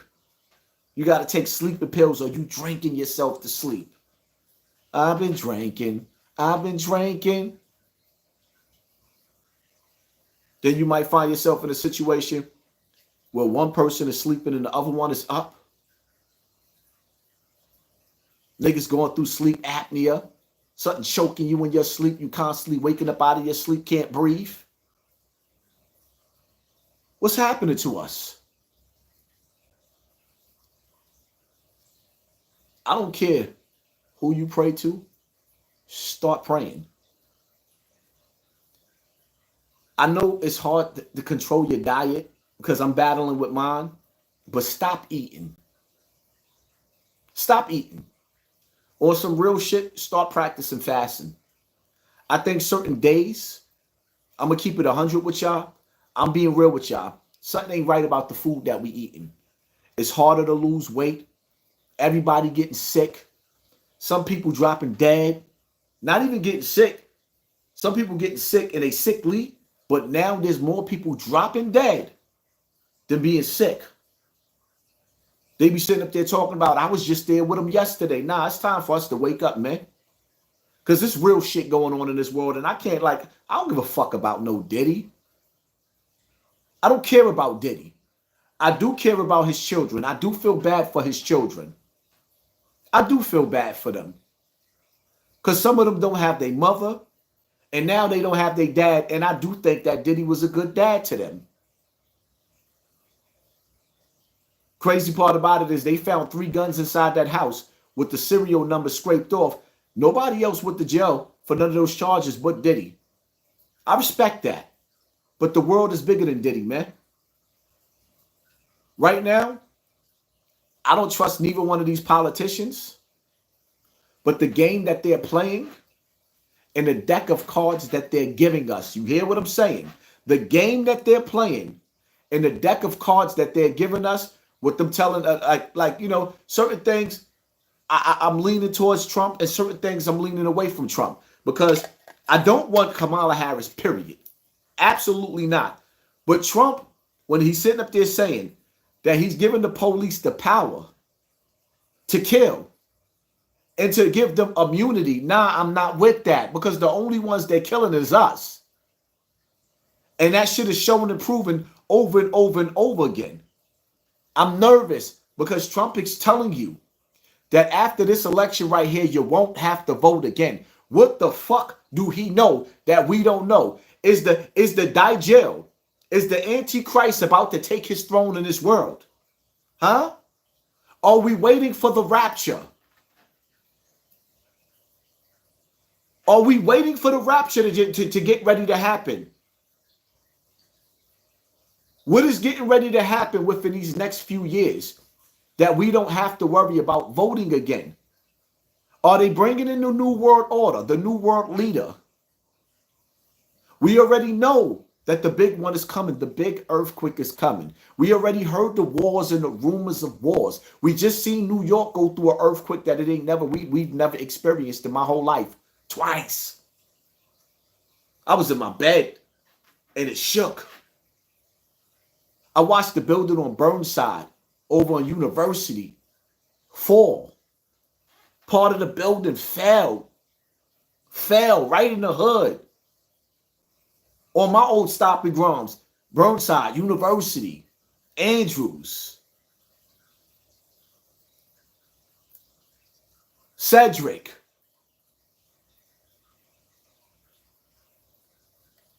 Are you prepared to pick up and evacuate from where you're from? And if you have to evacuate, where do you go? Are you doomsday prepping? Do you know how to live off the land? You know, it's funny because I'm sitting back. Shout out to all the Haitians, man. If you are a Haitian and you watch me right now, press 1 in the building. If you are Haitian and you in the building, press 1. Shout out to all my Haitian brothers and sisters out there, because you know what, we love y'all too, and we not gonna let the media sit up there and turn y'all into monsters. Because first and foremost, the Haitian brothers and sisters is coming into this country, right? First of all, they got cards. These people that's coming over the country illegal, they giving them money for food stamps and stuff like that. So why are they trying to make the Haitian brothers and sisters look like they kidnapping people, cats, and eating them? That's some disrespectful shit. And I refuse to play that game. I refuse to play that game. Now you're going to make the Haitians look like they stealing people animals? Now you want to make the Haitians look like they stealing people's animals? We're not going to do that, man. We're not going to do that, because the reality of it is every last one of us go into the supermarket and eat some type of animal. Most of us, if we had that chicken running around in our backyard, we wouldn't eat chicken every day. If you had to pick a chicken that you raised your whole life and you fed your whole life, you would not eat chicken every day. If you had to slaughter the cow that you raised, you're not going to slaughter, like you're not going to eat meat every day. You're going to have more fruit trees. If somebody came in your house and tried to eat your dog and cat, you're going to kill them. But yet you go in the supermarket and you eat turkey. You eat oxtails. You ever seen an ox outside of the pot? You ever seen a dead ox? If you ever seen one, I don't even think you would eat it after you seen them put it in the pot. It would change your mind. So now we all go to the supermarket and we get glutton, eating all the animals that we can eat, but then we want to sit up there and laugh and accuse the Haitians of eating cats? Nah, I'm not with that. I'm sorry. That's not a narrative that I'm playing with. We're not doing that. And I don't care that they don't worship the same God that you worship. They worship what they know, what they was taught, what they know. You worship what you was taught and what you know. I'll let God Almighty deal with us all on the day of judgment. And if God wanted us to be where he want us to be, someday he'll lead us there. Until then, I'm not judging nobody for what the fuck they believe in. Because the reality of it is, anything that leads you to God and this satanic earth, it's a start. And some of the shit that we've been through as a people on this earth living poor, I'm surprised any of us even believe in God. It's a blessing and a mercy to still believe in God after going through so much satanic shit on this earth.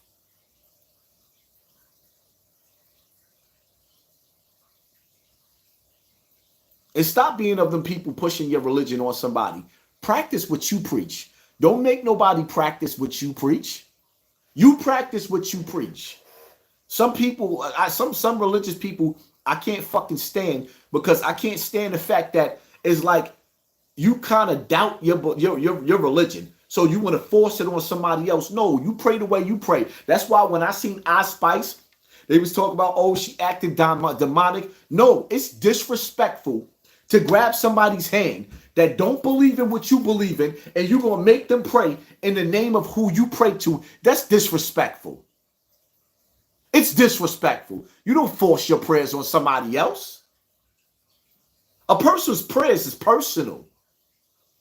I hate when people want to grab your hand and force you into their prayer. No, don't force me into your prayer. That's what you believe in. You believe in what you believe in. Let other people believe. When God intends for people to go to where you at, if he intends for them to get there, let God do that in his time, not your time. Just make sure you practicing what you preach. Assalamu alaikum. I'm just going to drop this here. September is National Preparation Month. You're welcome. Alhamdulillah. Get ready.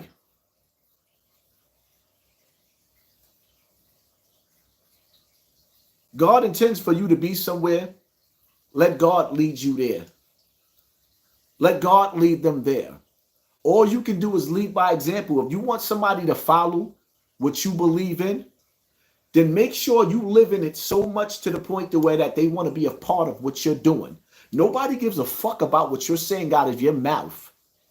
We want to see you so strong in what you believe in that we can see the glow. There's an energy, that electricity that comes from you because you're carrying yourself in the righteous spirit and not in your arrogance. Because let me tell you something, man. I'm not telling nobody not to judge nobody. Absolutely not. I am not here to tell you that, because if you don't judge that man with the Con Ed suit that's standing in your driveway, if you don't judge him quick enough, he might push in your door and rob you and your family and tie you up. I would never tell you not to judge. Nigga, I come from the streets. You be a goddamn fool. If you don't judge who you about to bring into your bedroom, you are surely to get an STD. Hello? You better learn how to judge. Don't let nobody tell you that stupid shit. P. Diddy is getting ready to go see the judge. Life is about judgment. What are you talking about? He without sin cast the first stone. Get the fuck out of my face with that stupid shit. Your whole life, you're born to die. When you die and you go to the afterlife, you will be judged. Don't tell me that bullshit. Don't judge nobody. Yeah, right. So I'm not supposed to judge who I can leave, tell my wife who to leave her pocketbook around, my wallet around. I leave my mail on the table. Now you sitting up there reading my credit card information and running my bills up, and I don't even know it because I done let you in my space and I didn't judge you by your character, based off your character, based off your actions, based off of how you move. Man, I'm so glad to hear your voice, Haas. I miss you, my brother. YouTube was boring. Respect from Australia, Mr. Campbell. Keep doing you. Thank you for sponsoring this war family. Appreciate you.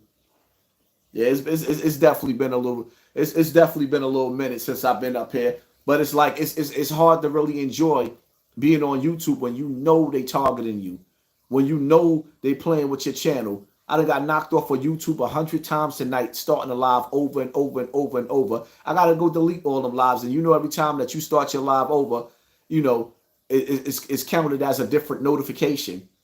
So the reality of it is, we already know what time it is, man. They'll never want us to see how many people in the building.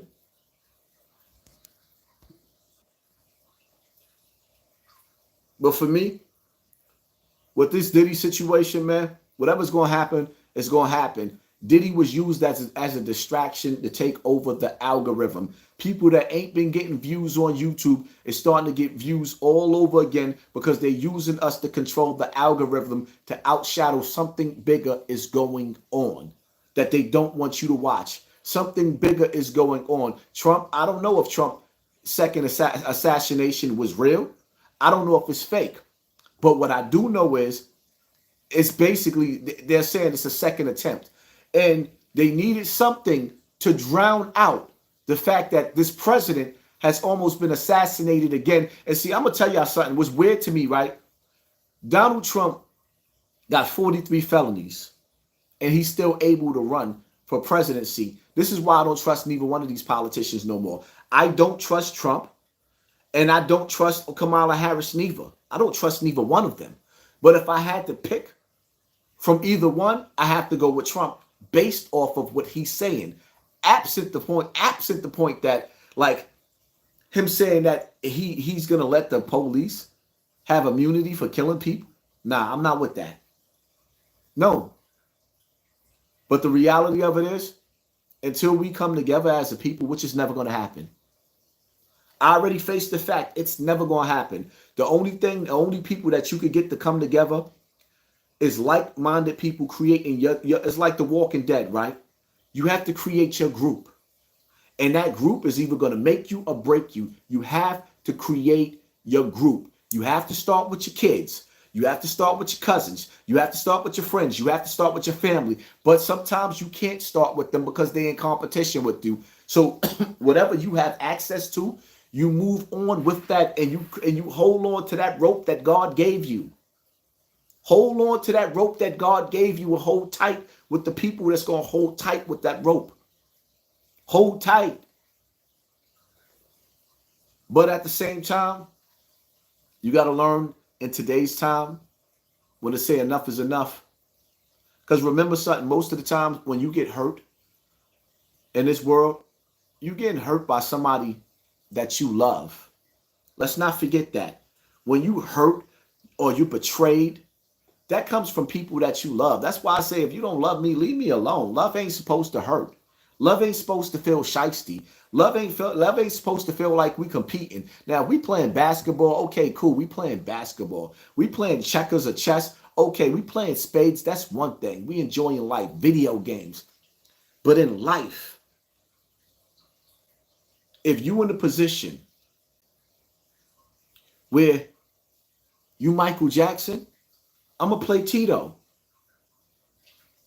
If you El DeBarge, I'm going to be Chico DeBarge. If you Chris Brown, I'm going to be the backup dancer or the backup singer because I can't outshine you in your lane. You have to learn how to get behind the person that's in the front. If you are Michael Jordan, then I'm going to be Scottie Pippen. Whatever it takes to get to that championship. It's called teamwork. The problem is sometimes people don't want your spot, your help. Your spot, your help, they want your spot. They don't want your help, they want your spot. I know that I can never be Tupac, but I could be Hassan Campbell. So the same way Tupac could get up here and he could rap and he could also motivational speak. Tupac is a poet. I guess I'm a poet in my own way. I just don't spit poetry. I speak how I feel, and I'm good at it. I'm never going to try to outshine Pac. Never going to try to outshine Big. Be who you are. But at the same time, also recognize everybody plays a position in life. I see people taking shots at other people. Oh, he ain't got no education. He can't read. The people that don't have an education in today's time is doing better than the people that have an education. Everybody that I know that don't have an education is doing better than the people that got college degrees. So you can miss me with that bullshit. But I tell you one thing, I know niggas that's successful, that's working in the barbershop, killing it. I know niggas that's successful, that went to school for electricity, AC repair, and they killing it. I know dudes that learn carpentry. They don't even know how to do math, but they know how to do carpentry. So they know how to figure out math without knowing math, and they making it work. In order to build a building, you got to have a plumber. You got to have carpentry. You got to have somebody that does flooring. You got to have people in every area to make this world go round. If you ever plan on making a community or building a team and you want something out of life, you gotta find people that's going in the same direction that you going in. Some people is the brain. It's okay to find somebody. They might not be good at nothing else but thinking. Never try to outthink somebody that's smarter than you. And never think that you so smart that you smarter than everybody. Because I know people that study all types of stuff. But when it comes to the little things, they dumb as fuck. And sometimes the little things is more important than the big things. Play your position, my nigga. Stop trying to be smarter than everybody.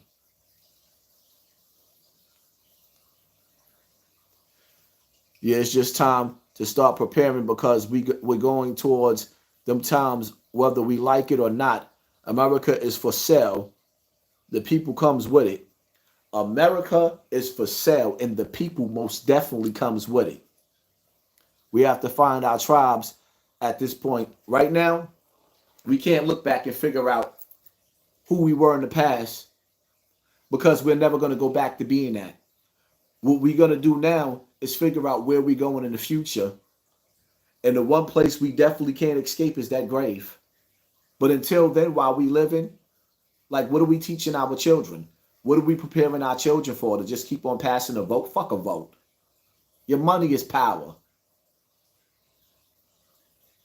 Your money is power. Vote for your money. The Jewish community don't ask, they take. The rich don't ask, they take. They demand. They demand. Slavery came. It's like we done lost our way. The Holocaust came. The Jewish people said never again.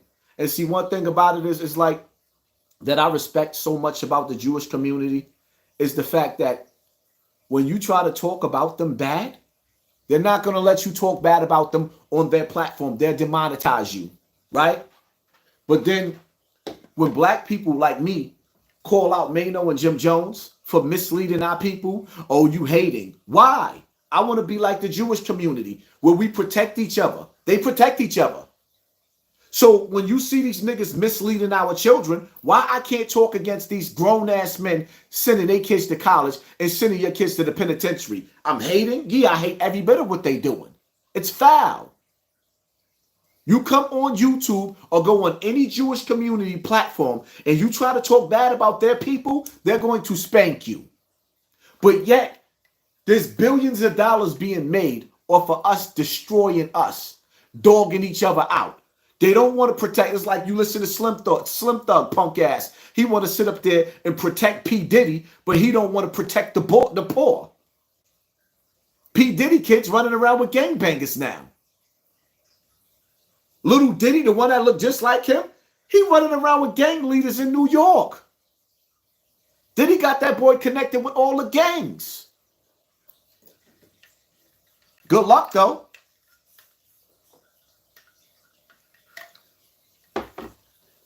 Because Diddy can't protect them niggas from the penitentiary. And the sad part about it is, niggas might be acting like they protecting them little niggas for right now. Give it a couple of years and watch how the streets try to divide them little niggas. Just watch. Watch and see.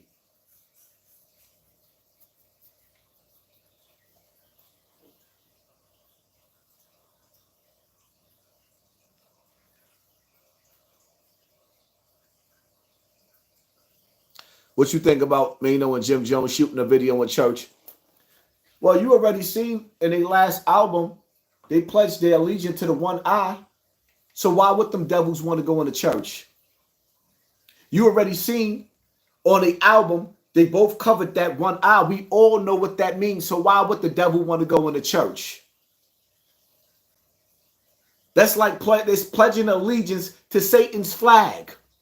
When you see them cover that one eye, it's pledging allegiance to Satan's flag. Now you want to go in the devil's house? Or rather, you want to go into church? But then again, we know most of the time the church, God don't live in a church neither. Your body is your temple. But we won't even get into that.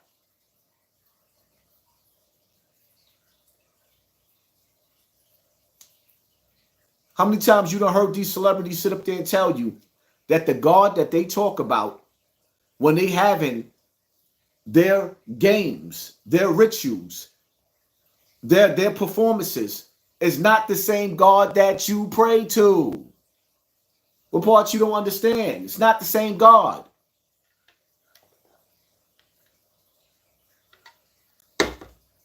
The industry is Satan's house. Do you think being real estate agents is a good career? Anything that you are good at. Real estate agents is dope. Anything that you are good at.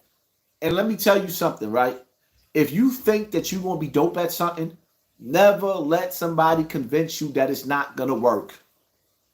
Because I wouldn't even believe, if you told me 10 years ago that I'll be this big on YouTube, I wouldn't have believed you. I'd have told you to get out of my face. I wouldn't even accepted it because I couldn't even accept myself being somebody sitting up here on YouTube being a blogger. A blogger? I remember the first time Lily called me a blogger. I wanted to punch her dead in her face. I swear to God. You called me what?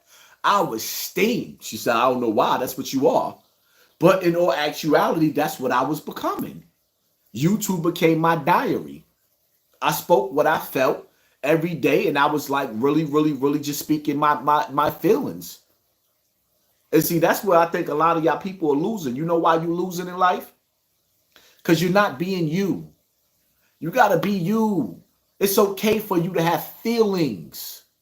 It's okay for you to express your feelings. Don't let social media teach you or convince you to hide your feelings. No matter who don't like what you feel, you are entitled to feel what you feel. Now, if you're a type of person that or you filled with jealousy, then you have a problem. I can't help you with that. That's a sickness. But outside of that, you have a right to feel. Just don't get too caught up in your feelings. Learn to balance it out. But your feelings is who you are. Don't let nobody change you. The only time you change is when you look in that mirror and you can hear God's voice talking to you, telling you to change because there's a better side or a better version of you. Outside of that, somebody sitting up there wanting you to change for them?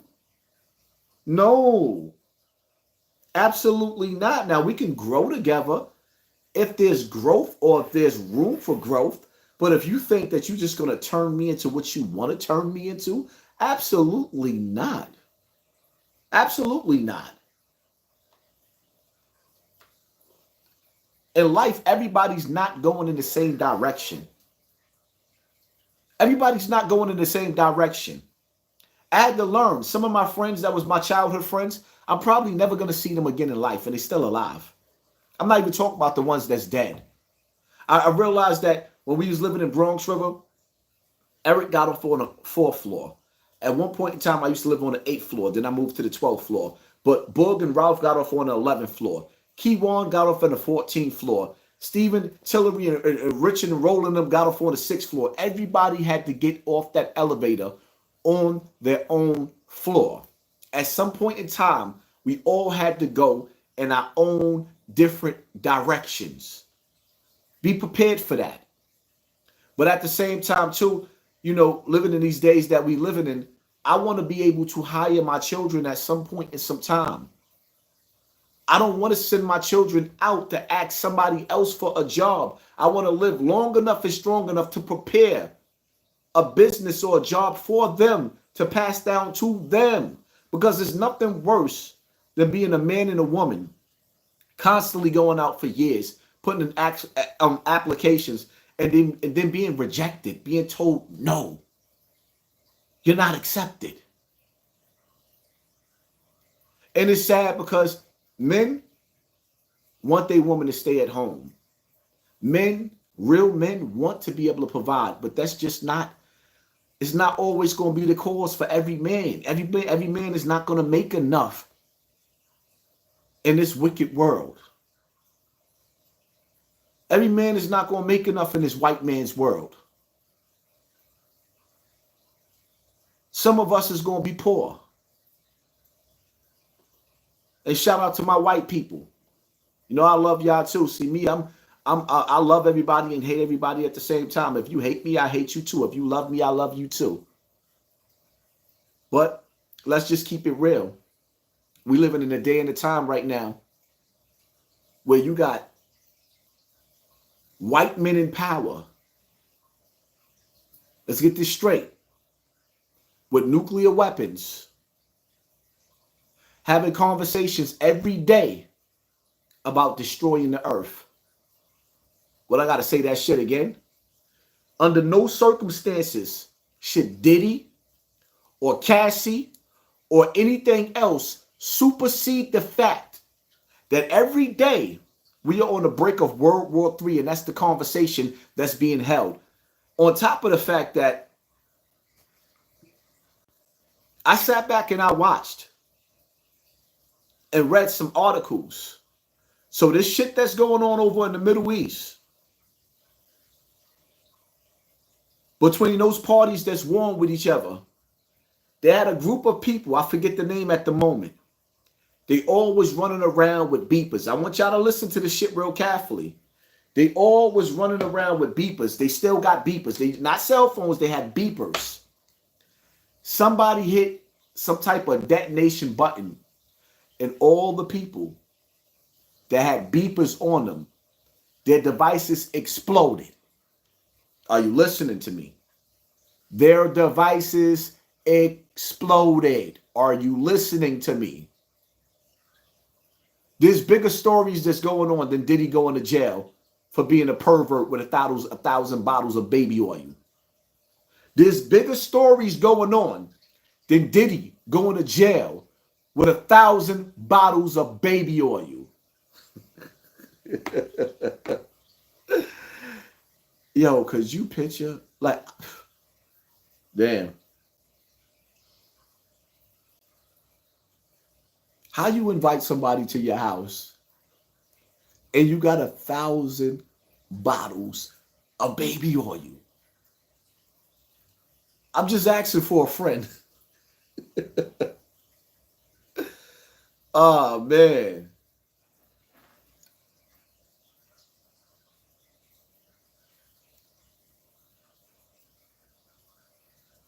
A 1,000 bottles of baby oil.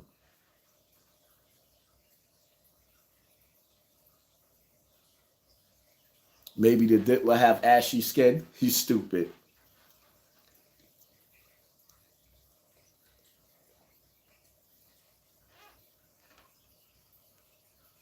Maybe it was promotion.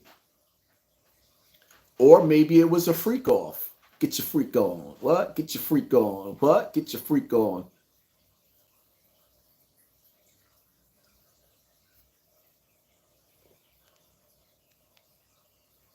Mad girls coming to the crib like, nah, he had Little Rod at the crib, my nigga. What are you talking about? He had Little Rod. Listen to his name. He had Little Rod at the crib.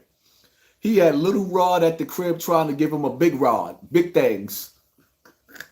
I don't mean to laugh, but it's like, damn. Damn. The shit that you have to go through to be in the industry, it ain't worth it.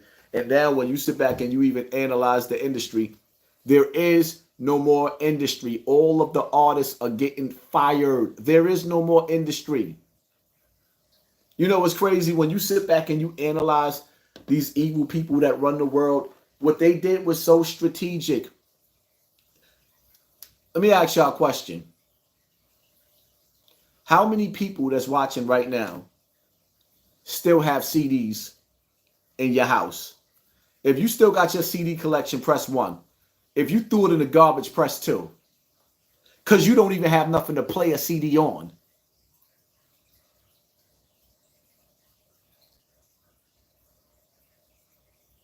Or a lot of people still got their CDs. Okay. Okay. Because you know what? I was watching The Walking Dead. I said this in one of my other lives, right? I was watching The Walking Dead. And in The Walking Dead, they was getting ready to go to war. And Carol said, I got an idea. She said, she was trying to negotiate. She said, anybody want to watch a movie? Yo, you had to see everybody's face. Because now the dudes that they was getting ready to go to war with, they ain't seen a movie in so long. They ain't have electricity in so long. They ain't see a DVD in so long that Carol invited them. That's how they ended the war. They was able to go watch a movie. We living in times where niggas ain't got no CDs no more. I guess you too mad at me. Somebody working vigilantly to bring these numbers down. Like, nah, we ain't gonna let this nigga end his live with 100,000 views. No, we want to make him look like he dying down.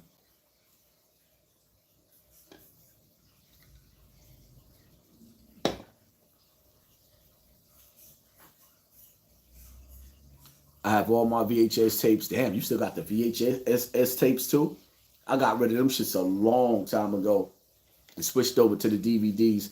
And it's like a lot of my movies I don't have no more. A lot of my, like, and it's crazy because even with the CDs, I don't have nothing to play my CDs on no more.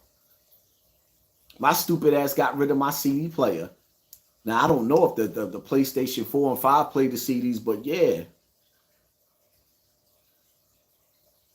You know, it's crazy because I got an Xbox sitting in the box I didn't even open up, in the PlayStation sitting in the box I didn't even open up.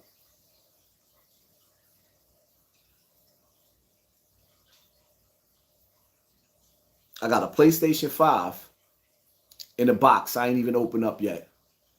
I got a PlayStation, or I mean an Xbox. I think an Xbox One in the box. I never even opened it up yet.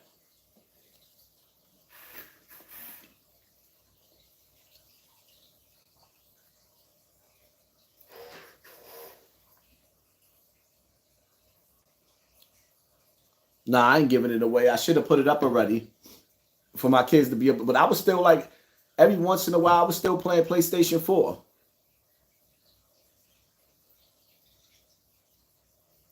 Black Ops 6, I still ain't even played the last Call of Duty. I still ain't even played the last few Call of Duties yet. And I love Call of Duty.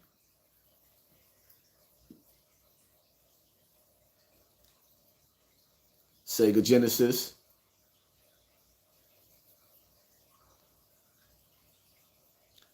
I got a home studio with equipment, make hits. I'm gonna listen to an old CD and watch a DVD.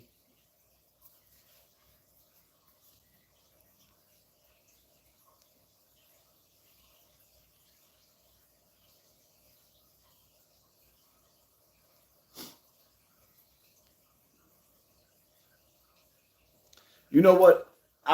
We grew up, listen, man. Mario Brothers was the shit. Mario Brothers? Oh, man. Well, let me ask you a question, man. I really want to start working with other personalities, other YouTube personalities. I'm like, why go live all this time and be the only person talking? I don't want to be that selfish. I want to know who got what it takes to be on YouTube.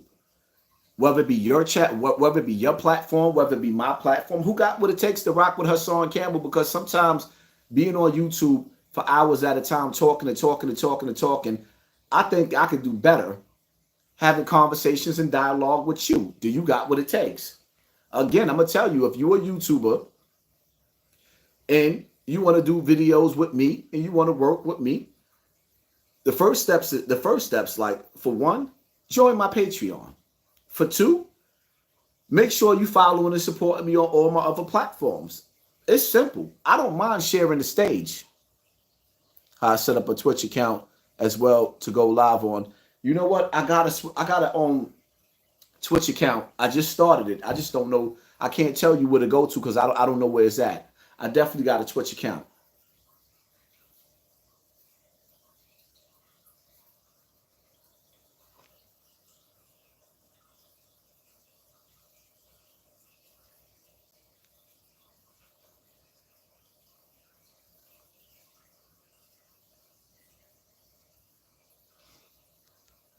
The whole thing to it is, though, if you think you're going to work with me on YouTube, you can't be boring. That's for one. And if you're going to work with me on YouTube, man, you can't be scared to speak your mind. The one thing I hate that pisses me off is a person that's scared to speak their mind. You don't have to have my mind. You don't have to think like me, but you have to speak your mind. I don't like suckers. I don't like cowards, man. And I ain't asking for you to be a gangster or a real nigga, but yo, have a voice. You ever met somebody that no matter what, they knew you was gonna beat them up, but they still was gonna tell you what they felt? Be that person. Even if you're gonna lose a fight, you still gonna speak your mind. You ain't gonna punk me out. You ain't gonna make me not say what I feel. Like, no. Win or lose, I'm gonna speak my mind. I'm not here to be nobody's yes man. I'm not trying to create nobody's yes man. Most walk the line of fear of being canceled. That's the problem, because that's what they're trying to do to me, and they playing with the numbers. We done sat up there and had 4,500 people back in the building, and they pulled us all the way down to 3,200. Like, come on with the games, man. Come on with the games. Did you make your official website? No, I didn't make my website yet. Right now, I'm dealing with Patreon, trying to build my Patreon up. And I got some videos coming to my Patreon, I was actually having problems posting on my Patreon. So for my Patreon, my people on my Patreon, please forgive me because I've been having issues. So now I have to step up my technology and learn how to do some things too, because I was having issues. I'm not really computer savvy like that. It may seem like I am because y'all see me going live on YouTube, but the truth of the matter is I'm not really that computer savvy. If I had the right people around me with the right cameras, if I had the right people around me, you know, just doing the right things, if I had some of these people that was begging me for money every 5 seconds, actually take the time out to help me with the technology and help me do certain things, we as a movement will be a whole lot further. But people don't want to work. They just want to work your pockets and see what the fuck they can get from you. They users. That's why sometimes you just want to get away from people. Like, get away from me.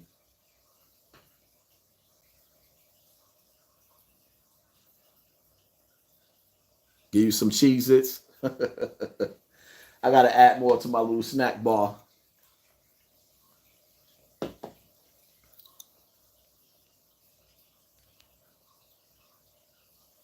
Am I tripping?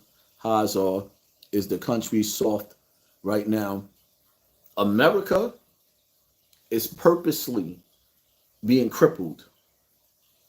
And not enough black people are white-minded. And when I say, I want you to understand, listen to what I'm saying. Not enough black people are white-minded. And when I say white-minded, I'm talking about redneck. Shout out to the rednecks. Because those rednecks, when shit hit the fan, they ain't going out without a fight.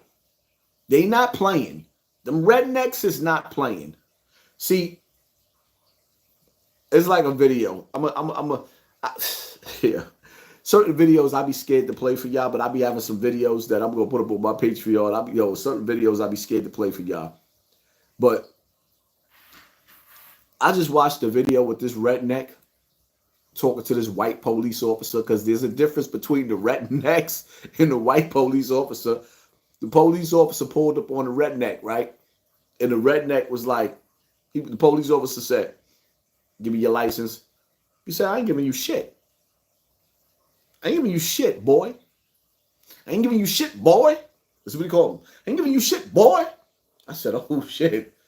The officer said to the redneck, "What's your problem?" He said, "You my problem." He said, "My wife getting ready to come home from work, and you blocking my driveway, boy." I said, "Oh, shit." Meanwhile, you got the NFL player telling the police officer, "I don't got to roll my window down." That officer said, "Oh, yeah?" Pulled that big muscle bound. Nigga got muscles all over the place. He let that punk ass police officer throw him on the floor like a little kid.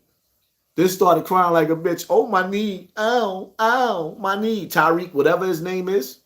"My knee, my knee." Meanwhile, I'm watching the video with the redneck. "You better get that goddamn car out of my driveway. No, you see, this is my ID right here. You see it?" He said, "Give it to me." "No, I ain't giving you shit, boy." See the difference? Them rednecks ain't playing. But all these tough black people, oh, it's too many of you. That's why I'm going to say this shit again. If them police pull you over, if you ain't going to get bout it, fool, stop talking tough. Because it ain't nothing worse than provoking somebody to slap the shit out of you.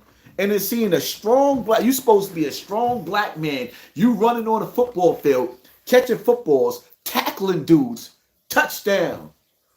But then you let some old punk ass, dweeb ass cop punk you out because you want to talk like you a man. And you want to act like you standing your ground until you get them pissed off. And then you ain't got no more fight in you. I'm sick and tired of seeing black men get on this camera and act tough and then get punked out. And see, the thing about it is, you getting punked out and it's being recorded and it's being posted on the internet. So our children is seeing our athletes and our big, strong black men get punked out by the colonizers.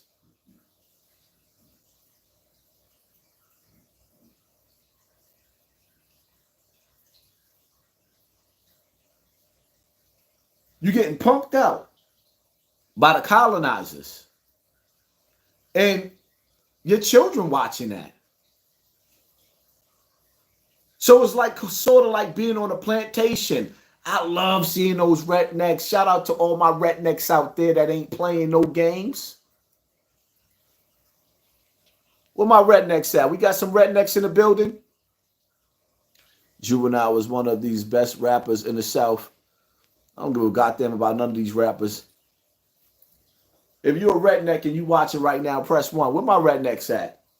We got some rednecks in the building.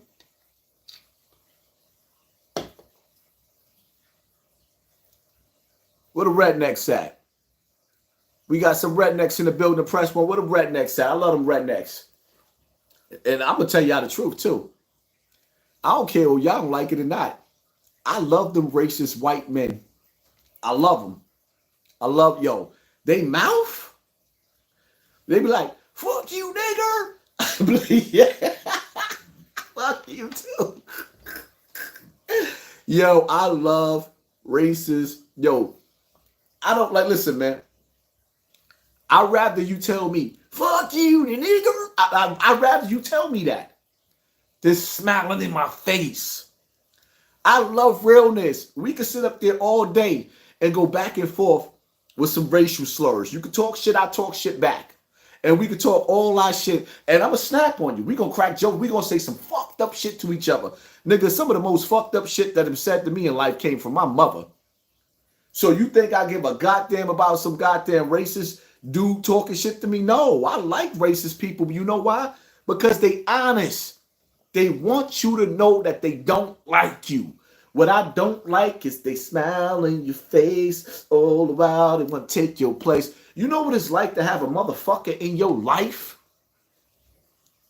that hates you so motherfucking much. And they can't wait to show you how much they motherfucking hate you. But they smiling in your face because it's something that they want from you. Something that they need from you. But when they don't need you no more, you're going to find out in the worst fucking way.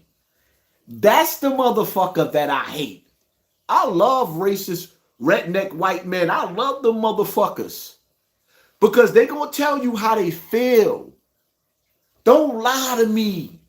I want to know how you feel about me for real. Don't manipulate me. Don't come in my face and you know you can't stand my presence. You can't stand what I stand for. Be real. Just be a man about it. Baby, you ain't got a lot of me. Just be a man about. Don't lie to me. No. Be real.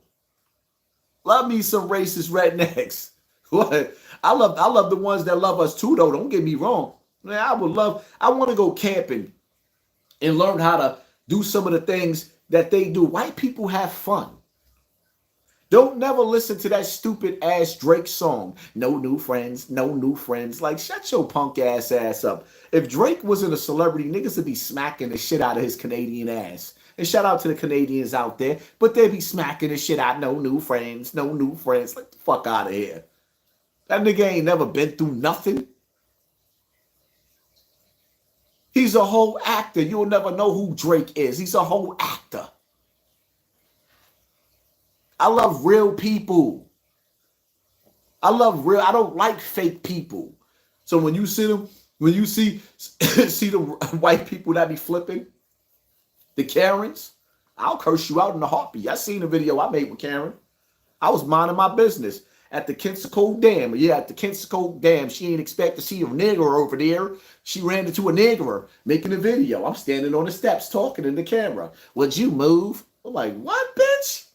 Would you move? Like, what? Who the fuck you think you talking to?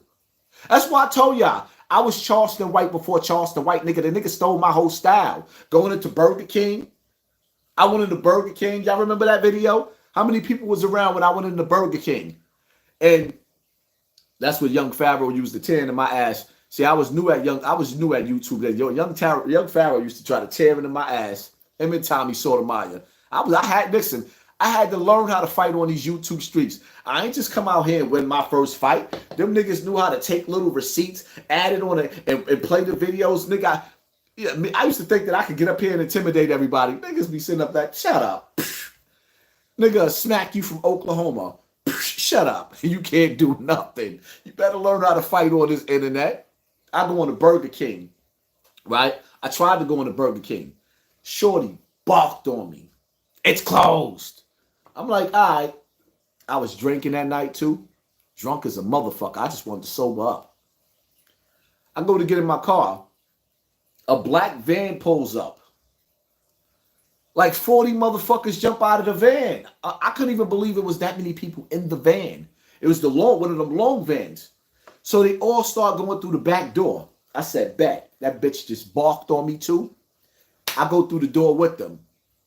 Now, the empty Burger King that was closed is back open because she let her people in. They look like they was Yugoslavian or some shit like that, right? So, as they start ordering, I'm at the register like, yeah, bitch, give me my food. She looking at me like, huh? I say, yeah, bitch, I'm flipping on her because you let all your people in to get free food. But young Pharaoh manipulating ass, he's showing them at the kiosk because, yeah, they at the kiosk now because on camera, you probably can't tell what time it is, but the store was closed. She let them in and I snuck in with them. Those were her people. She was giving them free food. So I'm in there flipping. But when he did his video, he made it look like I was just a stupid nigga and not realizing that these people was ordering food. No, I snuck in with them. I was there before them. She turned me away. When they pulled up and I seen them going in, I'm like, nigga, if she giving them food, she gonna give me some fucking food too. And that's how I got my food. Yeah. This role that you see Charleston White playing, this was me, but it was real life shit that was going on. Just like how Five Guard took the audio with me arguing with the chick from university, from my old building, 1895. I'm arguing with Shorty because she smashed my car. The bitch was pissy drunk. She smashed my car and she left. Yo, she came back 1 o'clock in the afternoon the next day. The bitch was still pissy drunk. So now I'm arguing with her because I'm filling out the police report for the insurance company, and she pulls up pissy drunk. So now I'm spazzing on the bitch. The police see she pulls up pissy drunk. They trying to get her phone number because she pretty to them. She ain't pretty to me. I'm madder than a motherfucker. You smashed my car. So now when I seen her in the store one day, I'm walking to the store on Burnside, going to get me some Budweisers. Yeah, the tall 24 cans. I'm going to get me some Budweiser. It's going to be a Budweiser night. And I sees her in the store and I start spazzing on her. I takes my phone out. I puts it on YouTube because that's what I do. I share my moments. Now, the difference between me and Charleston White, the only situation that was fake and staged is when you see me with Big Timmy and we arguing and he talking about he'll fuck me up. That's my big brother right there. His mother and my mother was best friends. So anybody that knows us knows that that's Timmy's character. That's my character. Every time me and Timmy get together, that's what we do. Me and Big Timmy. Shout out to Big Timmy. He's family. But for the most part, anybody that knows us in the streets, know that Timmy's not on my level. He's the big brother, but he's not the big brother in the streets. I'm the big brother in the streets. So when you see people trying to make fun like, oh, Hassan Campbell got punked, that was a priority right there. That was meant to be funny. Big Timmy is my big brother. His mother was one of the best people, one of my mother's best friends, but one of the people I loved the most. Because his mother was like, you know, she was one of the elders. So yeah. But Bernard, Timmy's brother, now that was the big homie right there. That nigga was a soldier for real. Rest in peace, Bernard Cooper. And shout out to my Bronx River people, man. Shout out to my Bronx River people. There's so many people I got love for in Bronx River. You know, And then there's so many people that's not here.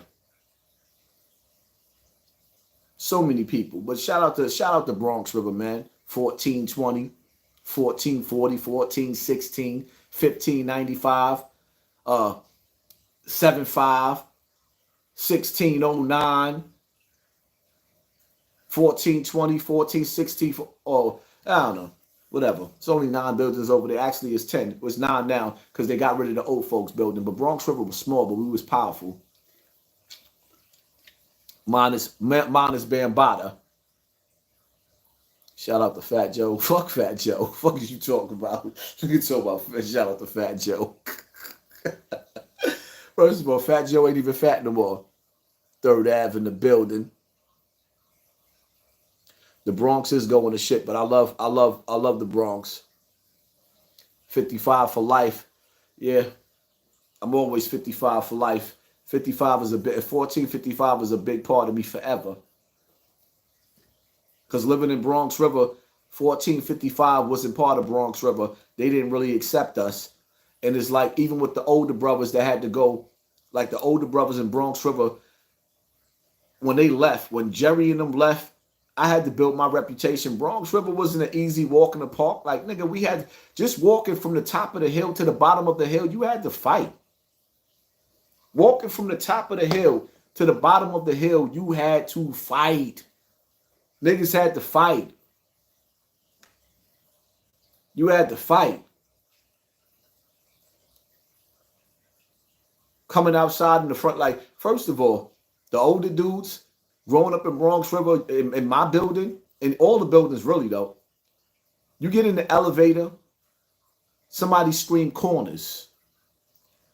Everybody grab a corner.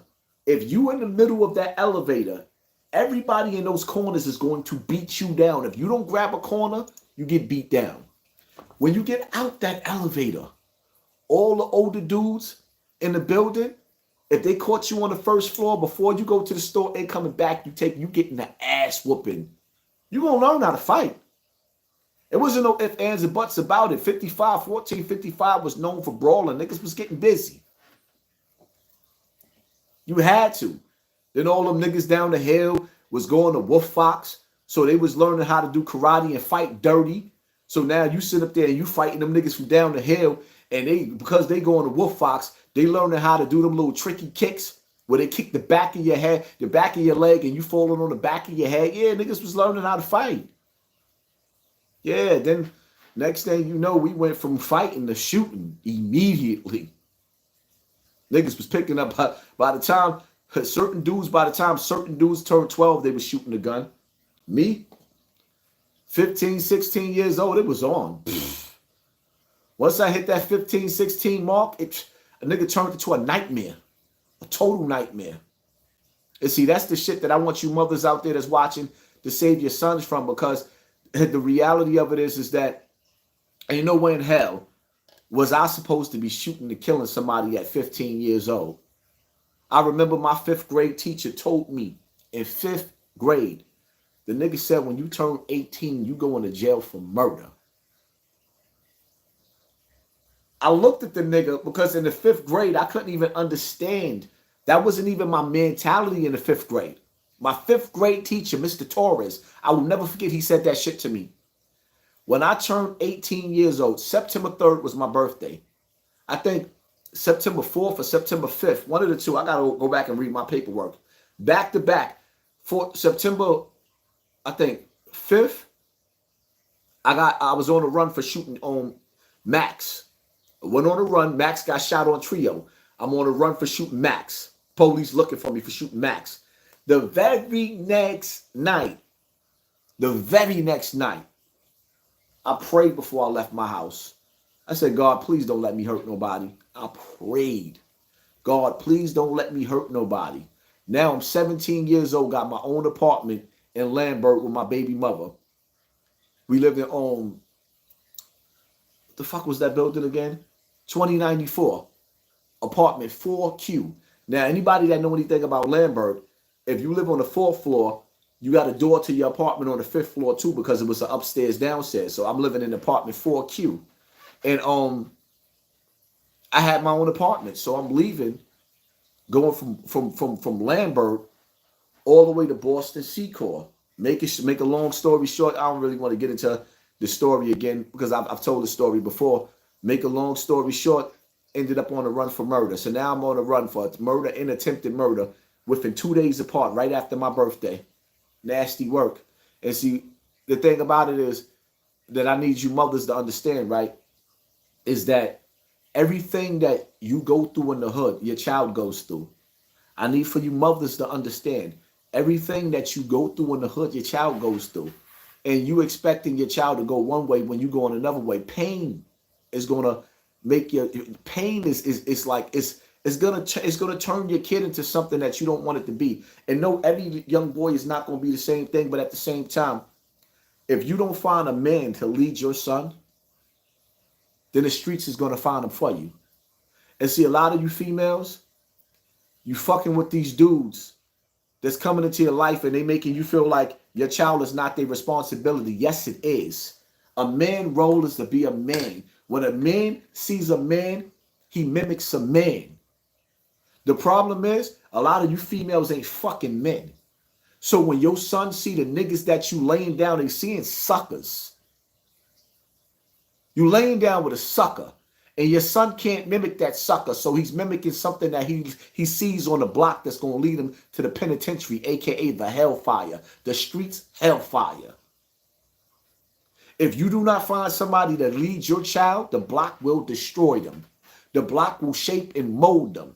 If you don't find somebody that leads your child, to show strength in your child, they're going to have your child thinking that it's okay for a man to be getting behind your child and mounting him. And then telling him, what they call that shit? It's you a willing participant.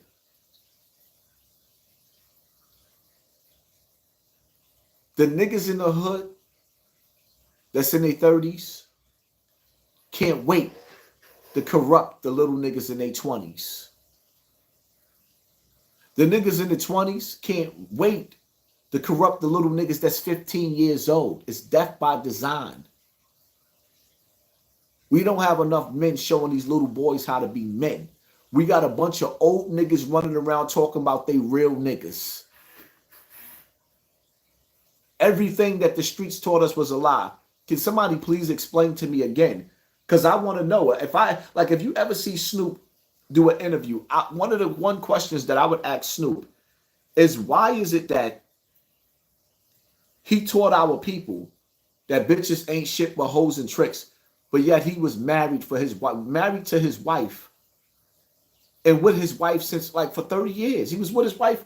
Snoop was with his wife all the way in high schools. Nigga, that's 30 years ago. But he taught us that bitches ain't shit but hoes and trick, but he's still holding on to that hoe of a wife. His kids. The one thing that make me love LL and respect LL is that LL always told you, I need me around the way, girl. Hey, lover, this is more than a crush. That's what LL taught us. I'm tired of these niggas misleading us. Then we got to figure out the hard way that everything that they taught us was a fucking lie. This is D Block, mighty, mighty D Block. Nigga Style standing on the stage performing with Freaky Zeke. A rat. When y'all screaming D Block, D Block, D Block. You can kiss your ass goodbye. Now, the funny part about it is that's why Styles got so mad when I said something, because the funny part about it is that the kid Bully from D Block, they stopped fucking with him because they started hearing little snitch allegations about him. And I'm hearing that those statements wasn't really true or wasn't what they really made it out to be. But I think Bully was one of the best from D Block. Like, where these brothers at? Shout out to Bully. Shout out to the whole D Block. You know what I mean? Even shout out to the Locks too. I love the Locks. I love the Locks. But the reality of it is, at what age do they stop? Everything that they taught us was bullshit. And see, now they got this YSL Woody dude going around, right? And what I need y'all to understand, I don't care who snitched or who ain't snitched. Sometimes it's just a topic for me. But I really don't care. You know why? Because at the end of the day, I learned to do my dirt all by my lonely. Because niggas will be riding with you until it's time to stand in front of that precinct. And when they go into them quiet rooms, they tell them big stories. And see, the YSL Woody nigga, right? He's a snitch that got caught up and decided that he knew he had immunity, rather. So now he don't have to, he can say, I don't recall. But the reality of it is, the shit that the nigga said in that quiet room, he was never supposed to say. And the thing about it is that I need people to understand, snitching is not really about the streets. It's not really about whether you tell on your co-defendant. Snitching came from the days of slavery. Snitching come from the days of having galactic wars. You know, when our ancestors, when they say our ancestors came or was traveling like Star Wars and Star Trek, you traveling, and then you run into the enemy, and then you tell where the base is at. And when you tell where the base is at, you get the whole village murdered. That's snitching. They turned this shit into some street shit, some John Gotti shit, some Sammy the Bull shit, some AZ and Alpo and Rich Porter shit. Nah, snitching is deeper than that, man. Don't let these niggas fool you. It's deeper than that. Everything is about the village. It's not about the block. It's not about the hood. It's about the village. Why do you think nobody don't use that word village? What is a hood? What is the hood? Only hoods I know is the Ku Klux Klan. When they put on them white hoods and they start coming, you know that it's real. What is the hood? We have become the Klan. Black gangbangers is the new KKK. You know what's crazy? Now it's a big story in today's time when you hear somebody get hung in the woods. Because every once in a while now, the KKK, some of them are police officers now, they'll go out there and they'll go hang somebody black in the woods. And we like, yo, we got to tell the story. We got to tell that. They fighting to tell the story because it's not even that often anymore. Nobody cares. They enjoy seeing us kill each other so much to where that they don't even go out and do it no more. They feel like we savages now. We are not a threat to what they built. We are not a threat to what they've taken from us. We are not a threat from the memories that they have erased. You don't even know who you are.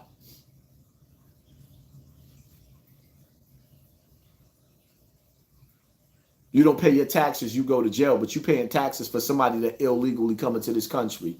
Make that make sense.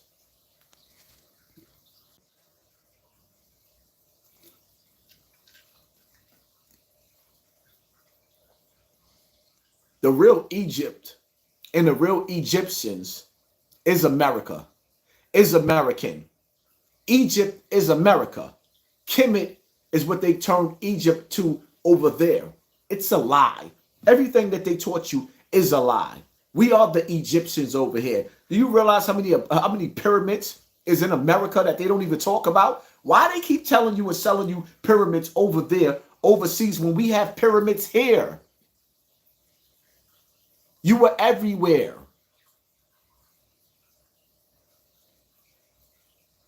You are God's chosen people. Not the people that's coming over the border. It's you. You are the people of the book. It's you. That's why they got you calling yourself black. What the fuck is that? What is black? Oh, you not black? I know. I'm a Native American. You can't tell. I'm a Native American. You can't tell.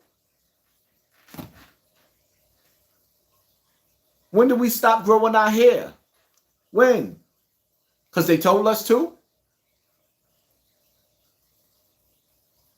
Every once in a while, we start rocking mohawks. Every once in a while, we start rocking mohawks. Nigga, know who you is. I know what I got in my blood. I know I got colonizer in my blood too. What you thought slavery was going to escape you? Yeah, I guarantee you, if you sit up there and you do a DNA test, you're going to find out that you got the colonizer in your blood. That's the bottom line to that.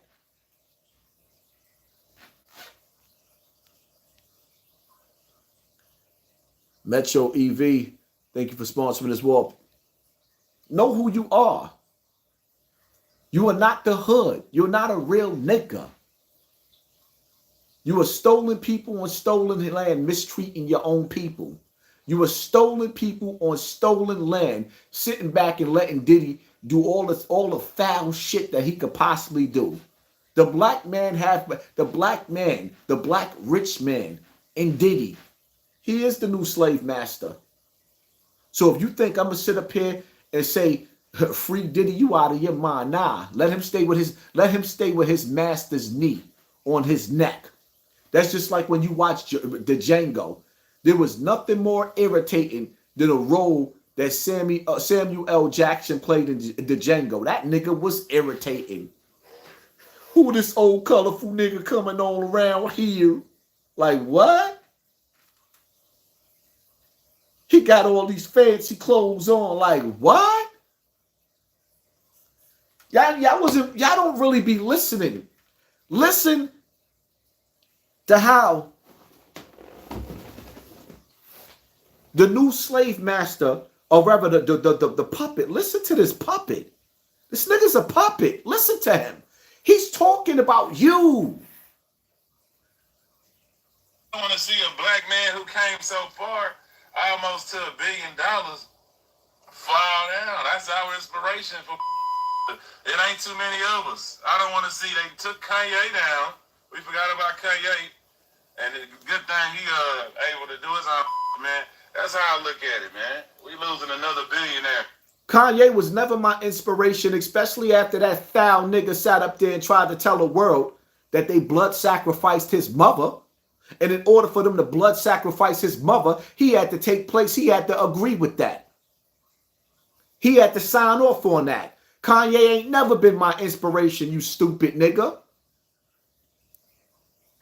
Over allegations at this point, still ain't no criminal charges. You know what I'm saying? We only got about 1 billionaire left. Who? Jay-Z? That's the only motherfucker left. Everybody else.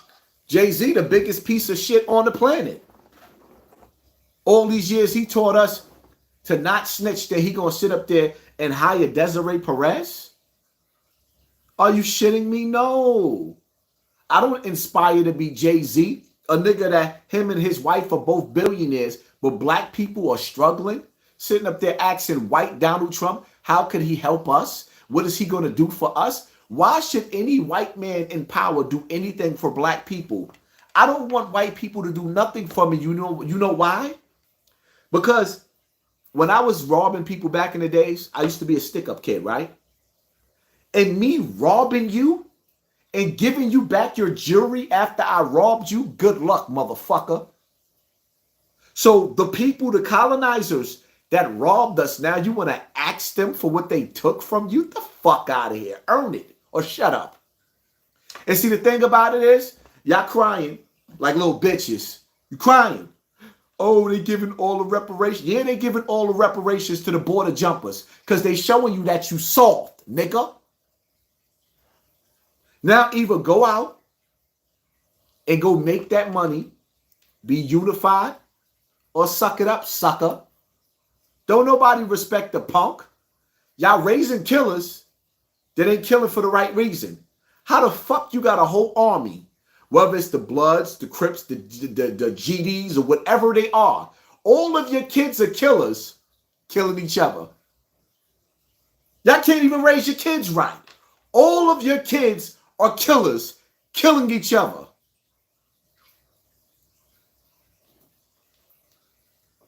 But yeah, this is what the rich think about you. Listen to them. Don't fucking love everybody else. Let's take the person off of it and who that person is, right? Man, listen. If look at who is wishing this dude fail, you know what I'm saying? It's his own people. It's his own people. Look at who is wishing this dude fail. It's his own people. Listen to him.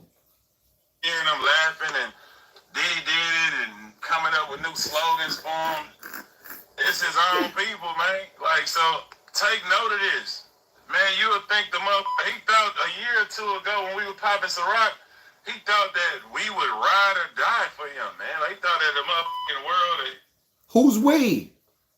The nigga being blamed for killing Tupac. We don't love Diddy more than Pac.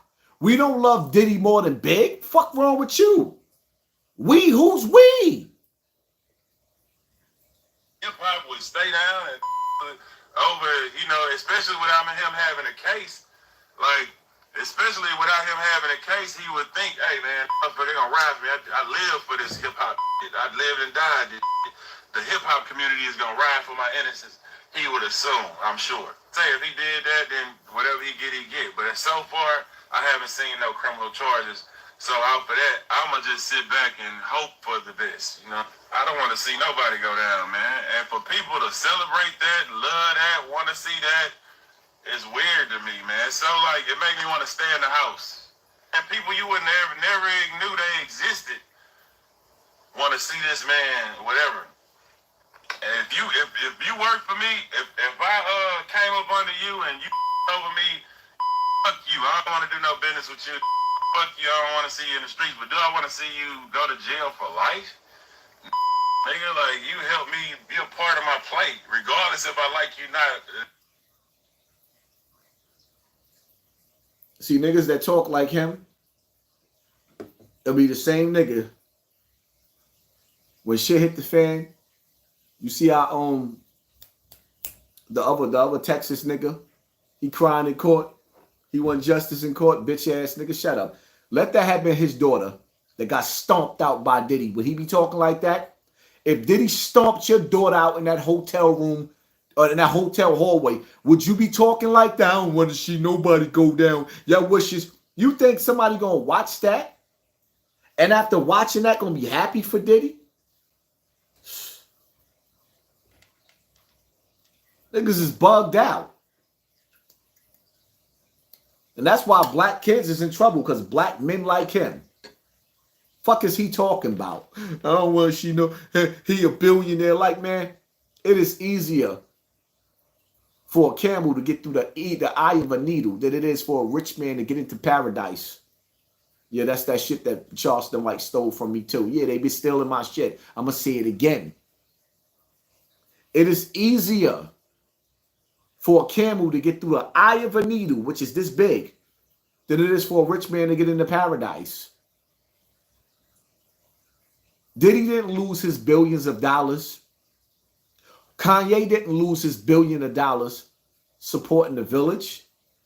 They lost their billions of dollars because they made their massa. They made Massa mad. And Massa said, okay, oh, you want me to show you that you a boy? Master said, you want me to show you that I could take your billions of dollars just like that? Master showing them. Master said, I'm going to show you real quick how I can make your money evaporate. Nigga sitting up there talking about, I got 50 million for bail. Some of these dudes that you think is billionaires ain't even billionaires. Diddy ain't no goddamn billionaires. He's a clown. Now he trying to get rid of assets. The nigga put his mother $2 million. He tried to put his mother $2 million house up. Your mom's house, my nigga? You supposed to be a billionaire. You put your mom's house up?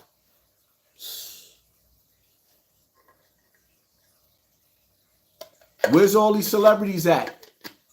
Fighting to get where's all these celebrities at with the petition to get Diddy out of jail? Where's all these celebrities at? I'll wait.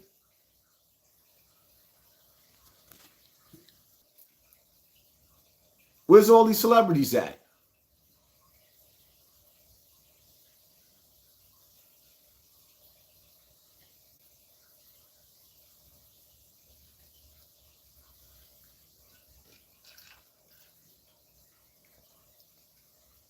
Meek ain't stupid. Meek know he can't go against the machine. Diddy pissed off the higher ups. They're not playing with him. They're not playing with him. Do I think Diddy deserve a bell? Hell yeah. Do I think Diddy deserve a bell? Hell yeah. Everybody deserves a bell. Because when they say you're innocent until proven guilty, you still have the options to Diddy should have the option to bail out. But the reality of it is Diddy better be careful because Diddy is in jail. And we seen what they did to Epstein. Which y'all not paying attention? You think they're gonna let Diddy do you really think that Diddy gonna spend the rest of his life in jail when he's not gonna tell on something or somebody? As time goes by and Diddy is sitting in that cell and he start to come across some of the niggas that love Tupac, some of the niggas that love Big, when he start to come across some of them niggas inside there, you think for a single second, or better yet, Puffy has been rich longer than he has been poor. Do you think that nigga gonna sit in jail and don't even contemplate on telling? On somebody? He was already blackmailing the industry anyway.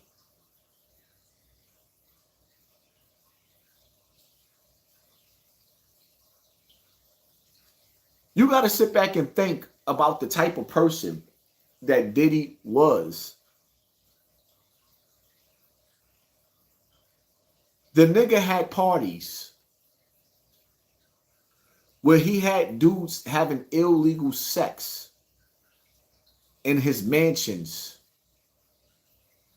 And then he recorded them so he could have dirt on the elite.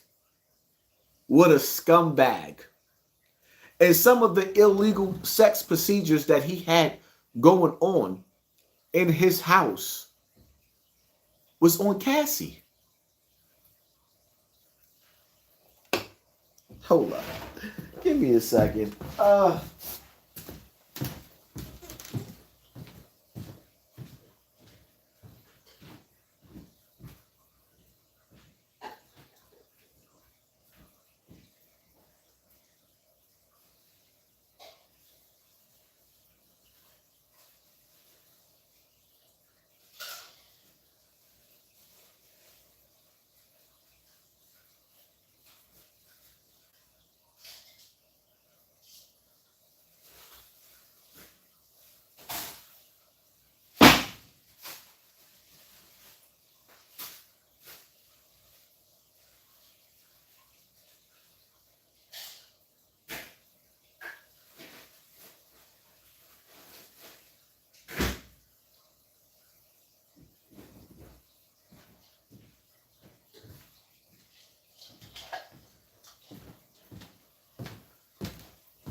Wicked ass music industry.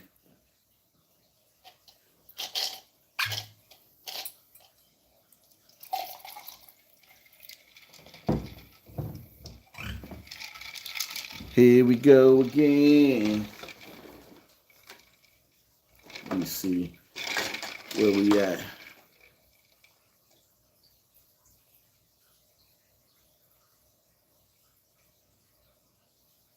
I hope I got that video. I'm gonna be mad if I don't have that video. Where's that video at? Let me see.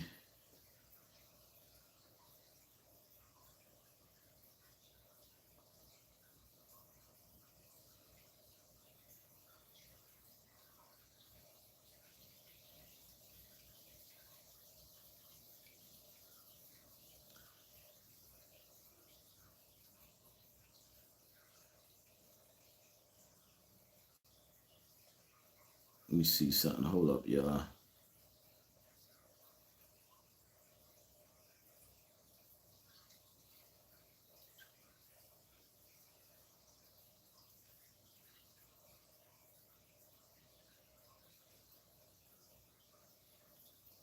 Shirley Combs. Oh, Daddy. Yeah. Diddy, whatever you call himself. Yeah, go ahead. Yeah, he's part of what's called the Boule. The Boule is a branch of the illuminati. Okay. It's the black people. I settlement with Sean, okay? And he belongs to that agenda. That's why he's so famous. They land all the contracts. It's his attorneys, which are Mark Garagos and Ben Mercedes. I had sex with Cassie and Sean. Basically, he would masturbate and tell me what to do with Cassie. I had like 15 encounters, and I heard a lot of business. Because when they would do it, Sean talks a lot on the phone and on the TV with people and stuff, and I was like a sex slave, okay? For them, that's what I was. That's all right? I caught herpes, and I came back and I sued him for herpes, and he won. But they did Mark Garagos and Ben Mercedes were his attorneys, okay? And Christopher Leon's here was my attorney. They asked me to turn in that, which was the video recording, and I did so. They gave it back to me accidentally, and it's possible, I threw everything out, it's possible I can produce a copy. Mark Garagos used to be Michael Jackson's attorney. Yeah, out in Los Angeles. Yeah. He had he tried Michael. This big nigga said he was a sex slave. Like, wow. He was a sex slave that was forced to sleep with Cassie.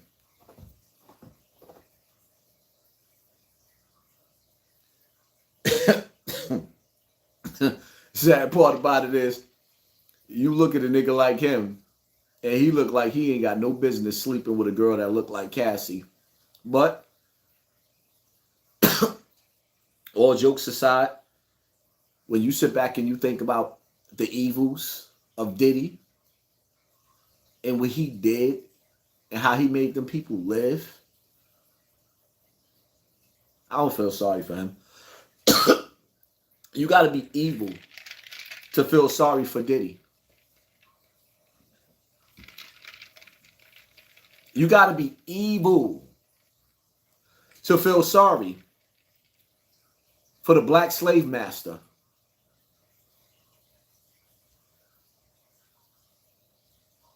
Straight evil. They caught the nigga with 1,000 bottles of baby oil. Let me ask y'all a question. Do y'all think that they lying about the 1,000 bottles of baby oil? Yes or no? I'm curious. 1,000 bottles of baby oil. Like, that's not normal. That's some serious fucking.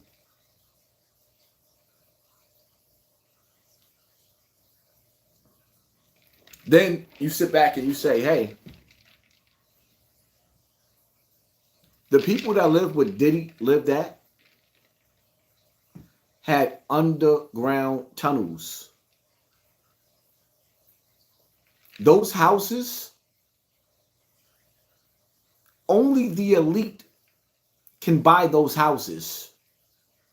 Only the elite. You know what I realized? My first time shopping for a house, I realized that these real estate agents, they don't show you houses in certain neighborhoods. Certain neighborhoods, they won't even bring you to those houses. You're not even qualified. You're not even qualified. Even if you have the money to buy it, they won't even show it to you. So the average person living where Diddy lived at, and all those houses had tunnels under them. What are those tunnels for? Huh? Because there's a bigger crime. See, what you got to understand is that, first and foremost, I don't like what they did with the terminology, what they call sex trafficking. I don't like what they did with that. Because I know dudes that's getting life in jail because they are female's pimp. The female love her pimp. I ain't gonna say that pimp loved the female, but they doing business together.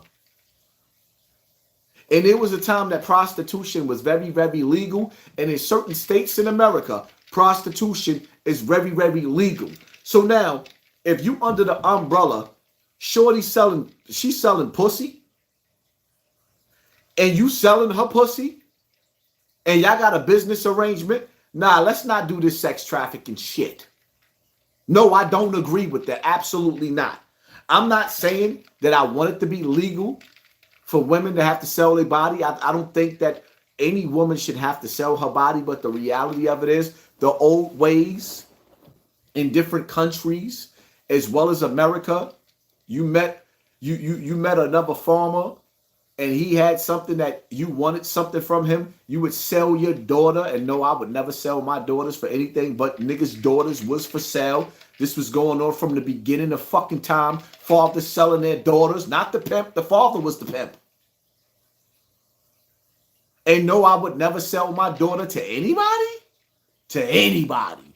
Now, I will do an arranged marriage where I meet the young man and I know that this young man is somebody that's going to love my daughter, protect my daughter. Of course.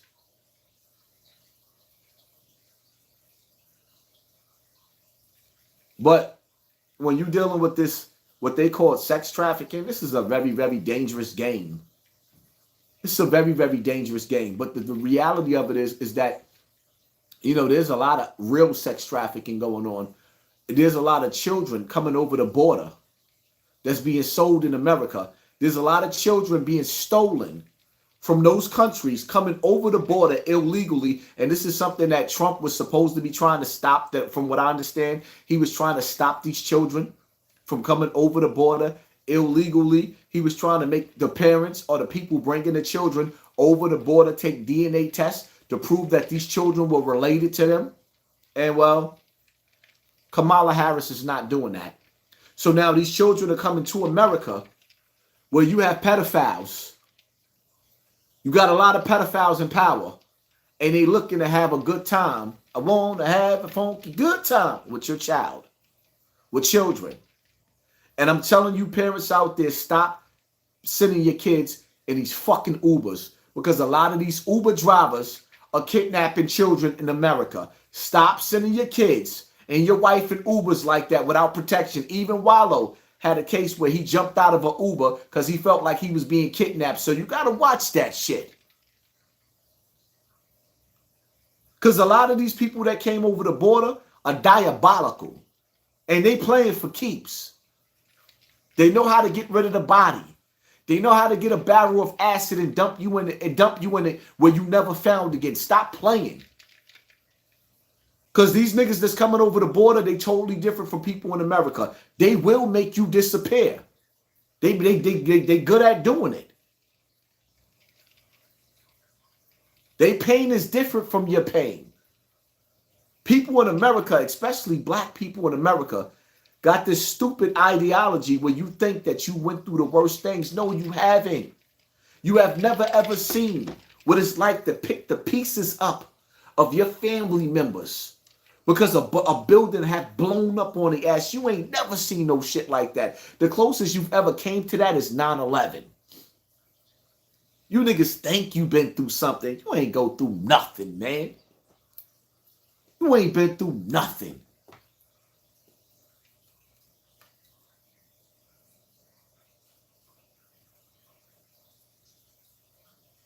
Yes, them Uber drivers is kidnapping. I'm coming across a lot of stories that I should have been doing. I haven't really been active on YouTube like that. But I will be posting for all of y'all that's watching this live. Go subscribe to Snotbox TV. All of my latest videos have been posted over there on Snotbox TV. On Snotbox TV, I'm getting bigger views than my little channel. That's how you know I'm being sabotaged.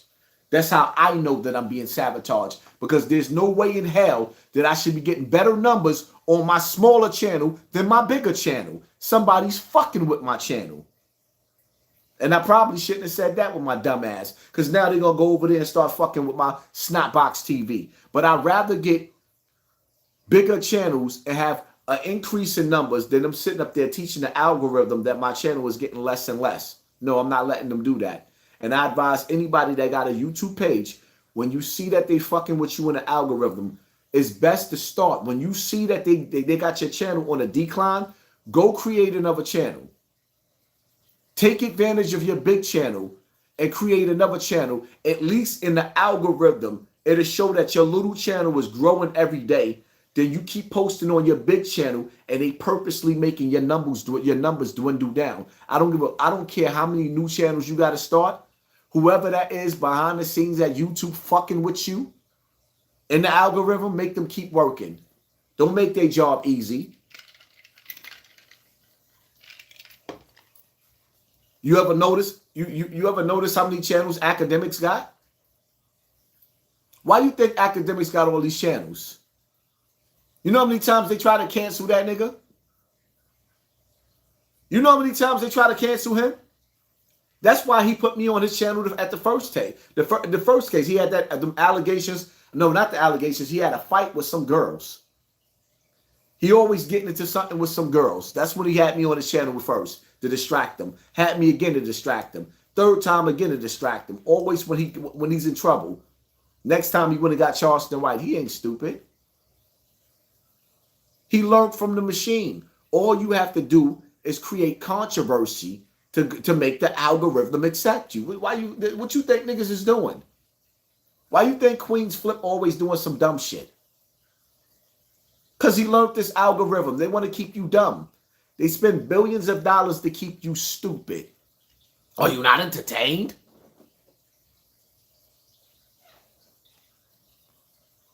I watch all your new videos on YouTube probably 16, 18 months ago.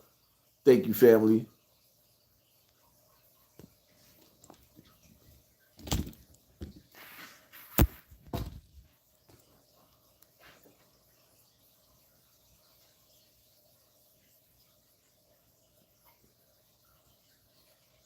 What up, Haas from Big Island, Hawaii? I got to go back to Hawaii again, but that's a long ass flight.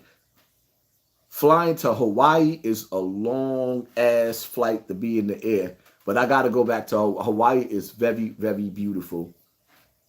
When I went to Hawaii, I couldn't believe that people out there recognized me. Like, damn, I'm that big.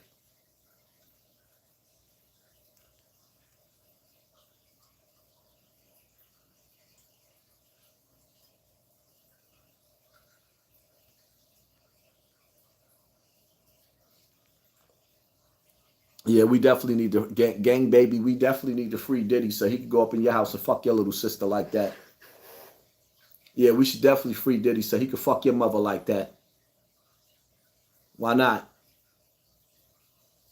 I wish all them bottles of baby oil on your little sister. See how stupid that sound? Yeah, you want to free him. When Diddy get out of jail, his dick gonna be hard. Who you think he gonna be looking for? Your little sister. You gonna tell that little bitch, take that. Fuck out of here talking about free that nigga in my comment section. What is you, stupid? Or is you stupid? Yeah, he could put 1,000 bottles of baby oil on that little bitch you call your sister. Fuck is you talking about? Free that nigga. Who in their right mind want to free a predator? Who in their right mind want to free a predator?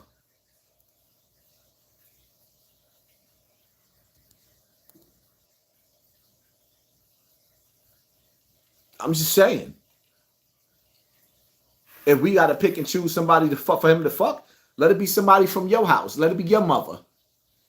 Fuck you mean free Diddy? Free him for what? Free him for what? For what? Keep that sexual deviant right in jail where he at, where he deserved to be. Nigga, I had to do my bid. The courts had to decide whether I could go home or not. Let the courts decide. Fucking niggas trying to free a nigga. He ain't even pay for the shit that he did. You trying to free him. Fuck out of here.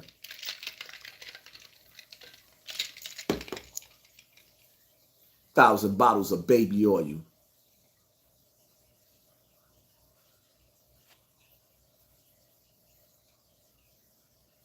Nigga Diddy gonna be dancing in the shower.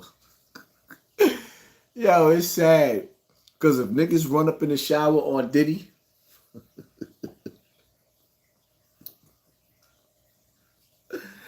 that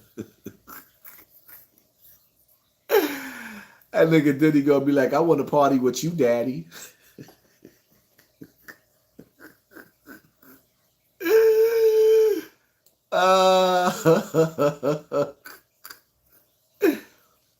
See, a nigga like Diddy could go to jail or live in heaven. A nigga like Diddy could go to jail, and it's like he's in heaven. Take that, take that.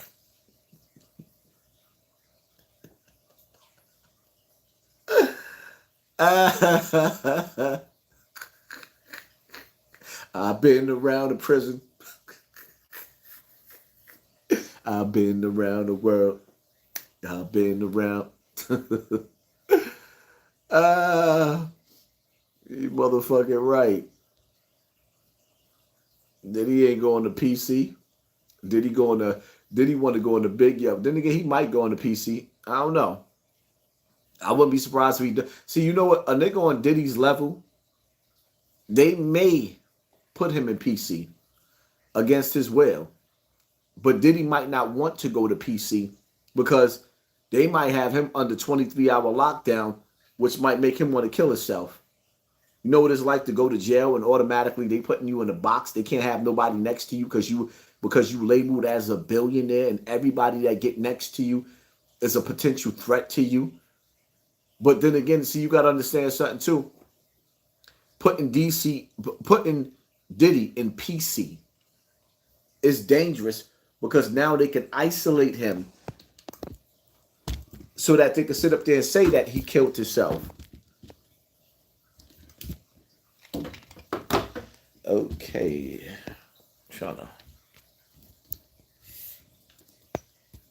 Putting Diddy in PC is dangerous.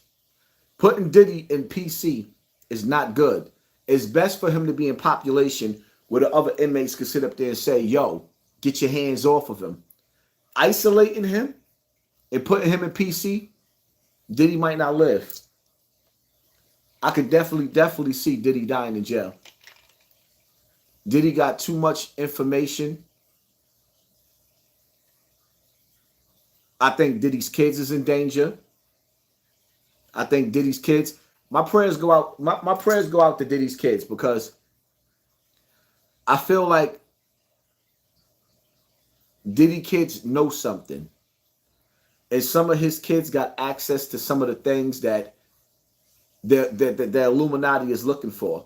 And I feel like if they get their hands on those things, or rather if they feel like Diddy kids is a threat, they might start knocking them kids off, especially his sons.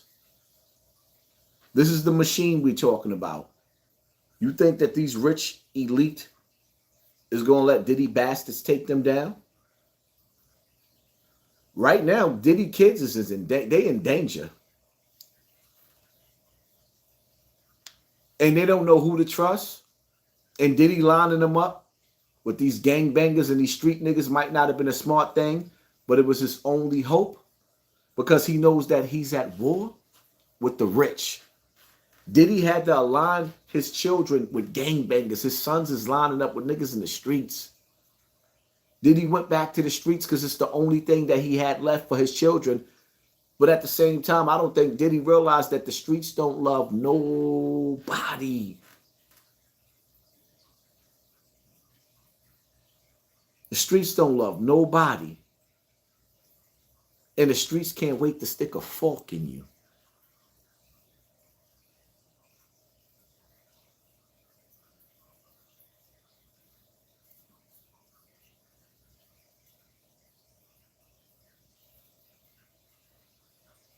Epstein might not be dead, but we can't prove that. But either way, let's just assume that Epstein is dead. It doesn't even matter because Epstein had a list of people that was snitched on.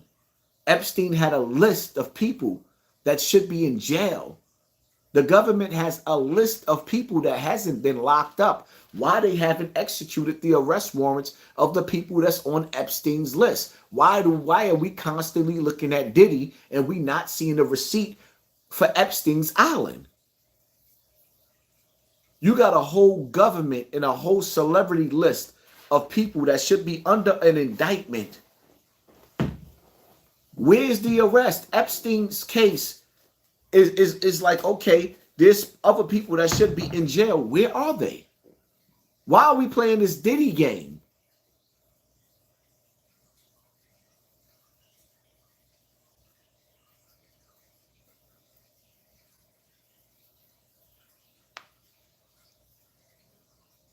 And to anybody that's on trying to use the super chat and it's not working, my Cash App is $ Hassan Campbell. Y'all make sure y'all sponsor this war.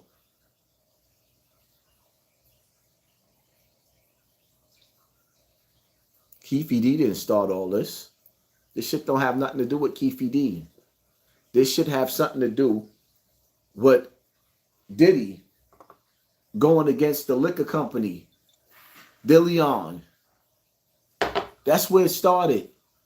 When he started beefing with them liquor corporations, with them liquor companies. That's where it started. When his head got so big, where he think that he can negotiate and talk shit to them and talk down. That's where it started at. Did not start with no Keefe D. Which y'all didn't read the 48 laws of power? When they tell you never outshine the master, you can't outshine the master. Diddy tried to outshine the master. Now he got to find out the hard way. What y'all don't understand. It's like, damn, is you dumb? In the words of Remy, is you dumb?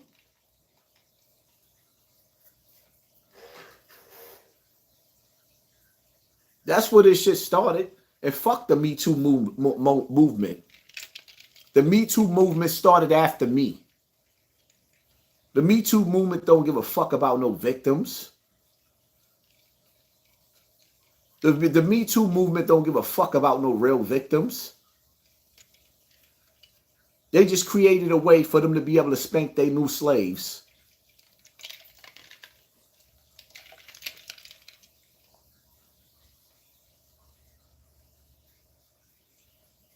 Fuck a key to the city. Give me my 40 acres and a mule. Fuck the keys to the city. Give me my 40 acres and a mule. Your food comes out of the earth. They got you going to the supermarket to get your food.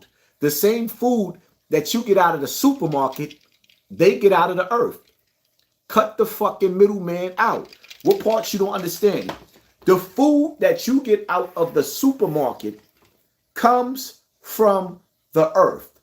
Why are you going to the middleman paying for your food when you can get it for free? You can pickle your olives. You can pickle your cucumbers. You can pickle whatever the fuck you want to pickle if you like the pickle flavor. You want your spices. Your real spices come from the earth. Why are we going to get it from the supermarket? If you got trees growing in your yard, even myself, why did I allow myself to have so many fruitless trees? You can survive off of an apple. Eating an apple every day will keep you alive. Eating a hamburger every day will kill you. Keep on eating the McDonald's fries. Keep on eating human dog food, aka cereal. How many of you sitting up there, we not even realizing? It took me a long time to realize that eating cereal is like eating dog food. You eating cereal ain't no different from eating dog food. What's the difference?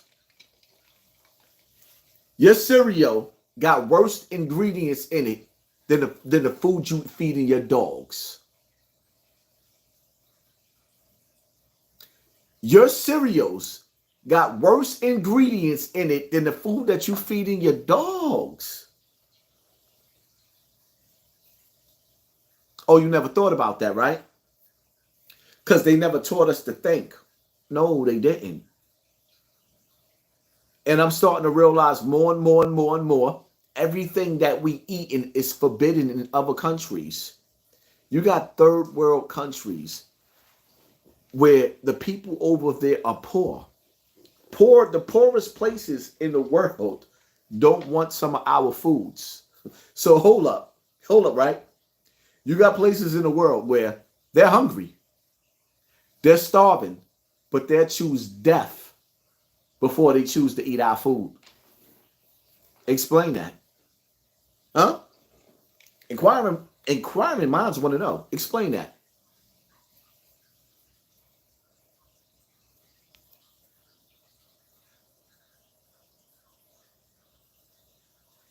First of all, if I am drinking alcohol, my drunk conversation is better than your sober conversation.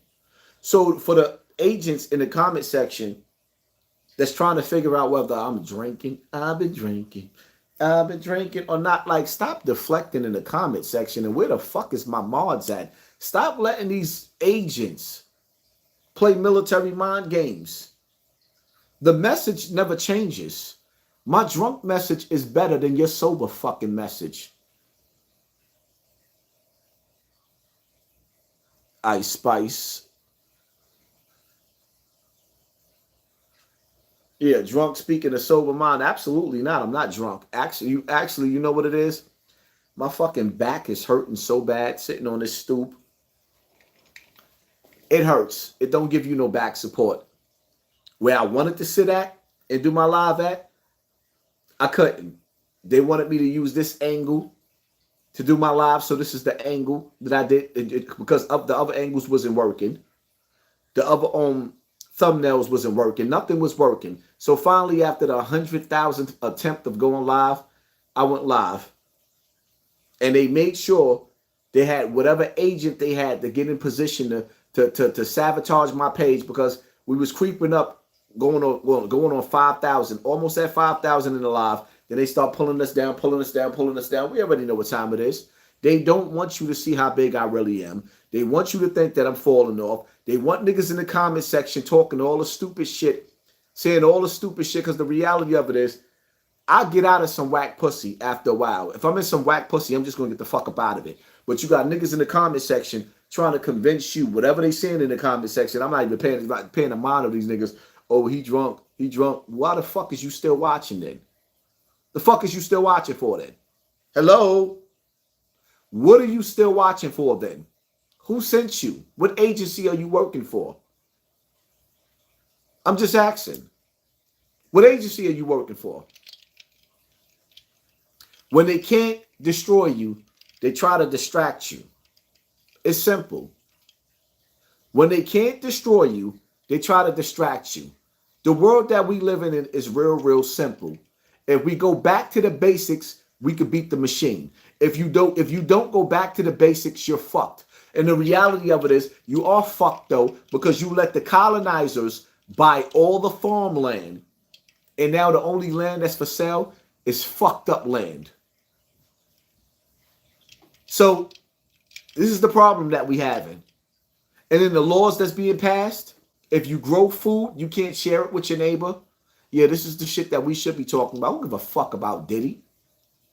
I don't give a fuck about no Diddy. I don't give a fuck about what happens to Diddy. He deserves it. I feel bad for his children. I feel absolutely bad for his children because they was born into this evil. That's what I'm worried about, his babies. I'm not worried about no fucking Diddy.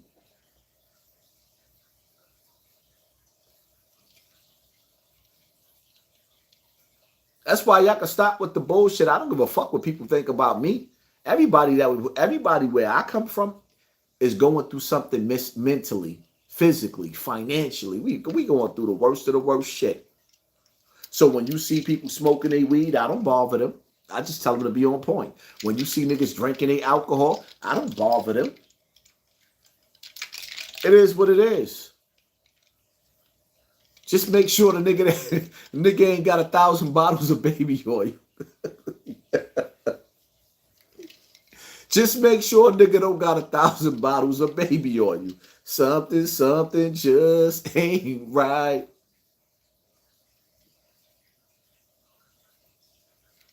Yeah, sometimes people want to escape this madness called planet Earth. This shit is madness.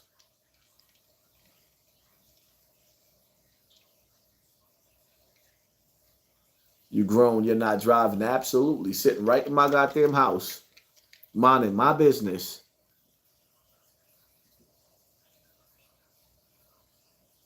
Thousand bottles, can't imagine. Hell no, I can't imagine 1,000. Like, how the fuck do you even have the space for 1,000 bottles of baby oil? Ooh, wee. That's some freaky ass sex right there. Like, damn. I guess when you rich, you celebrate on a different level, because Diddy having his you a hypocrite talking about health while drinking alcohol. I'm a hypocrite. No, see, a hypocrite does the total opposite of what they tell the people. That's the definition of a hypocrite. But I gotta look up the definition of a hypocrite for you. A hypocrite is somebody that says one thing and does the opposite. I'm showing you exactly what I do. I don't hide what I do because I don't give a fuck about what you think about me. Nor do I give a fuck if you continue to watch me to try to convince the people not to watch me. You can eat a dick.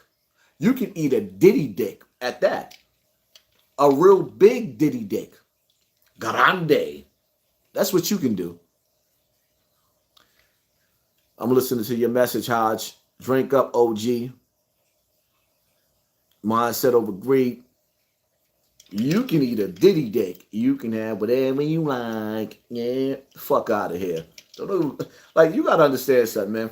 Even though I know what y'all doing, you trying to get me demonetized because you're trying to get me angry. That is your game. And I know they're not going to monetize my video anyway. So I don't give a fuck because I got super chat. You can't stop the super chat, my nigga. So you got to understand something. Where I come from, we don't give a fuck about what you think about me.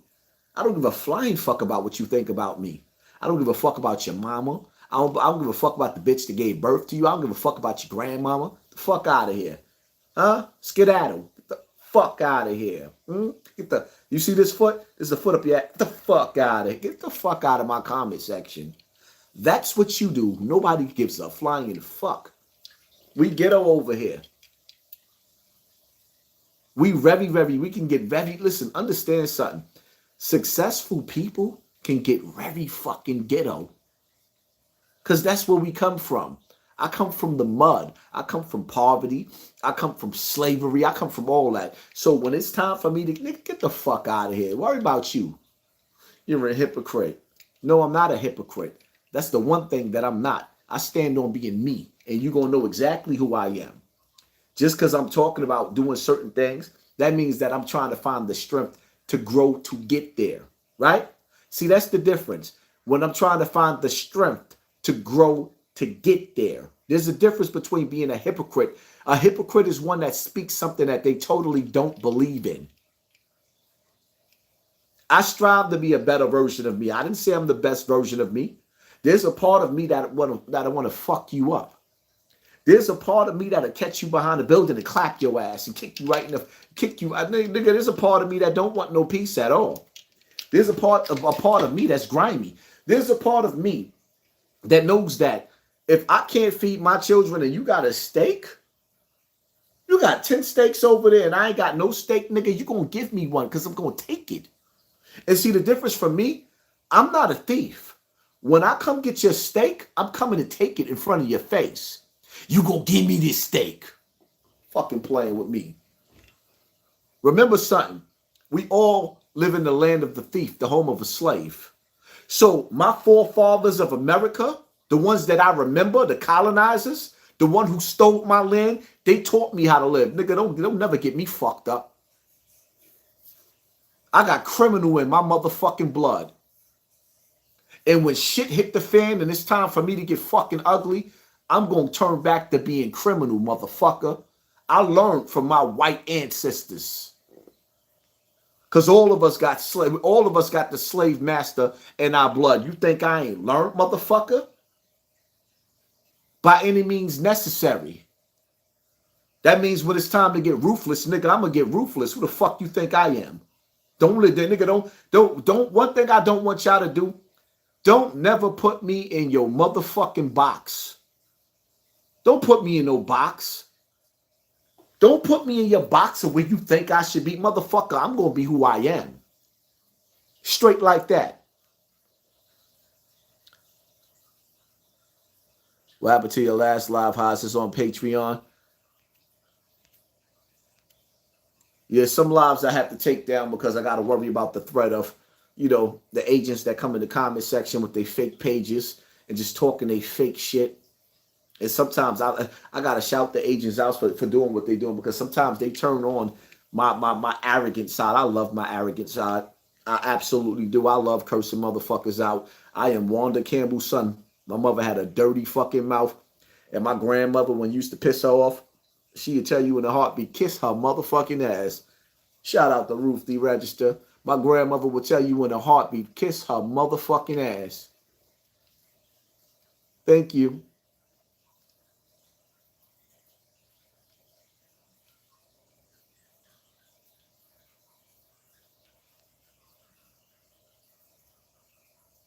Your house, you think it was the 99-cent store or some expensive shit? That's funny.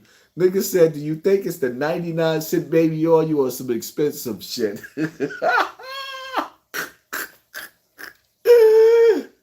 Oh, that was funny. Yo, I had to laugh at that.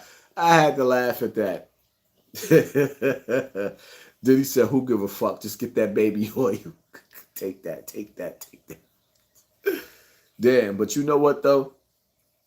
I have a feeling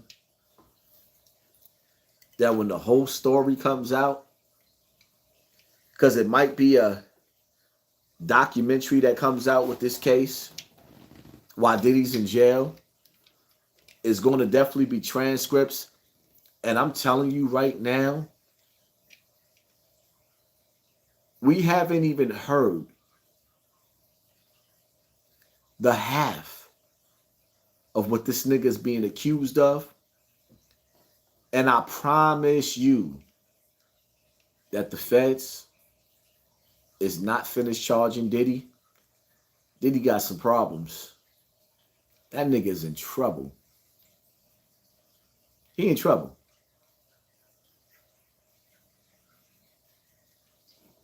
Diddy got in contact with Johnson & Johnson. Y'all niggas is stupid.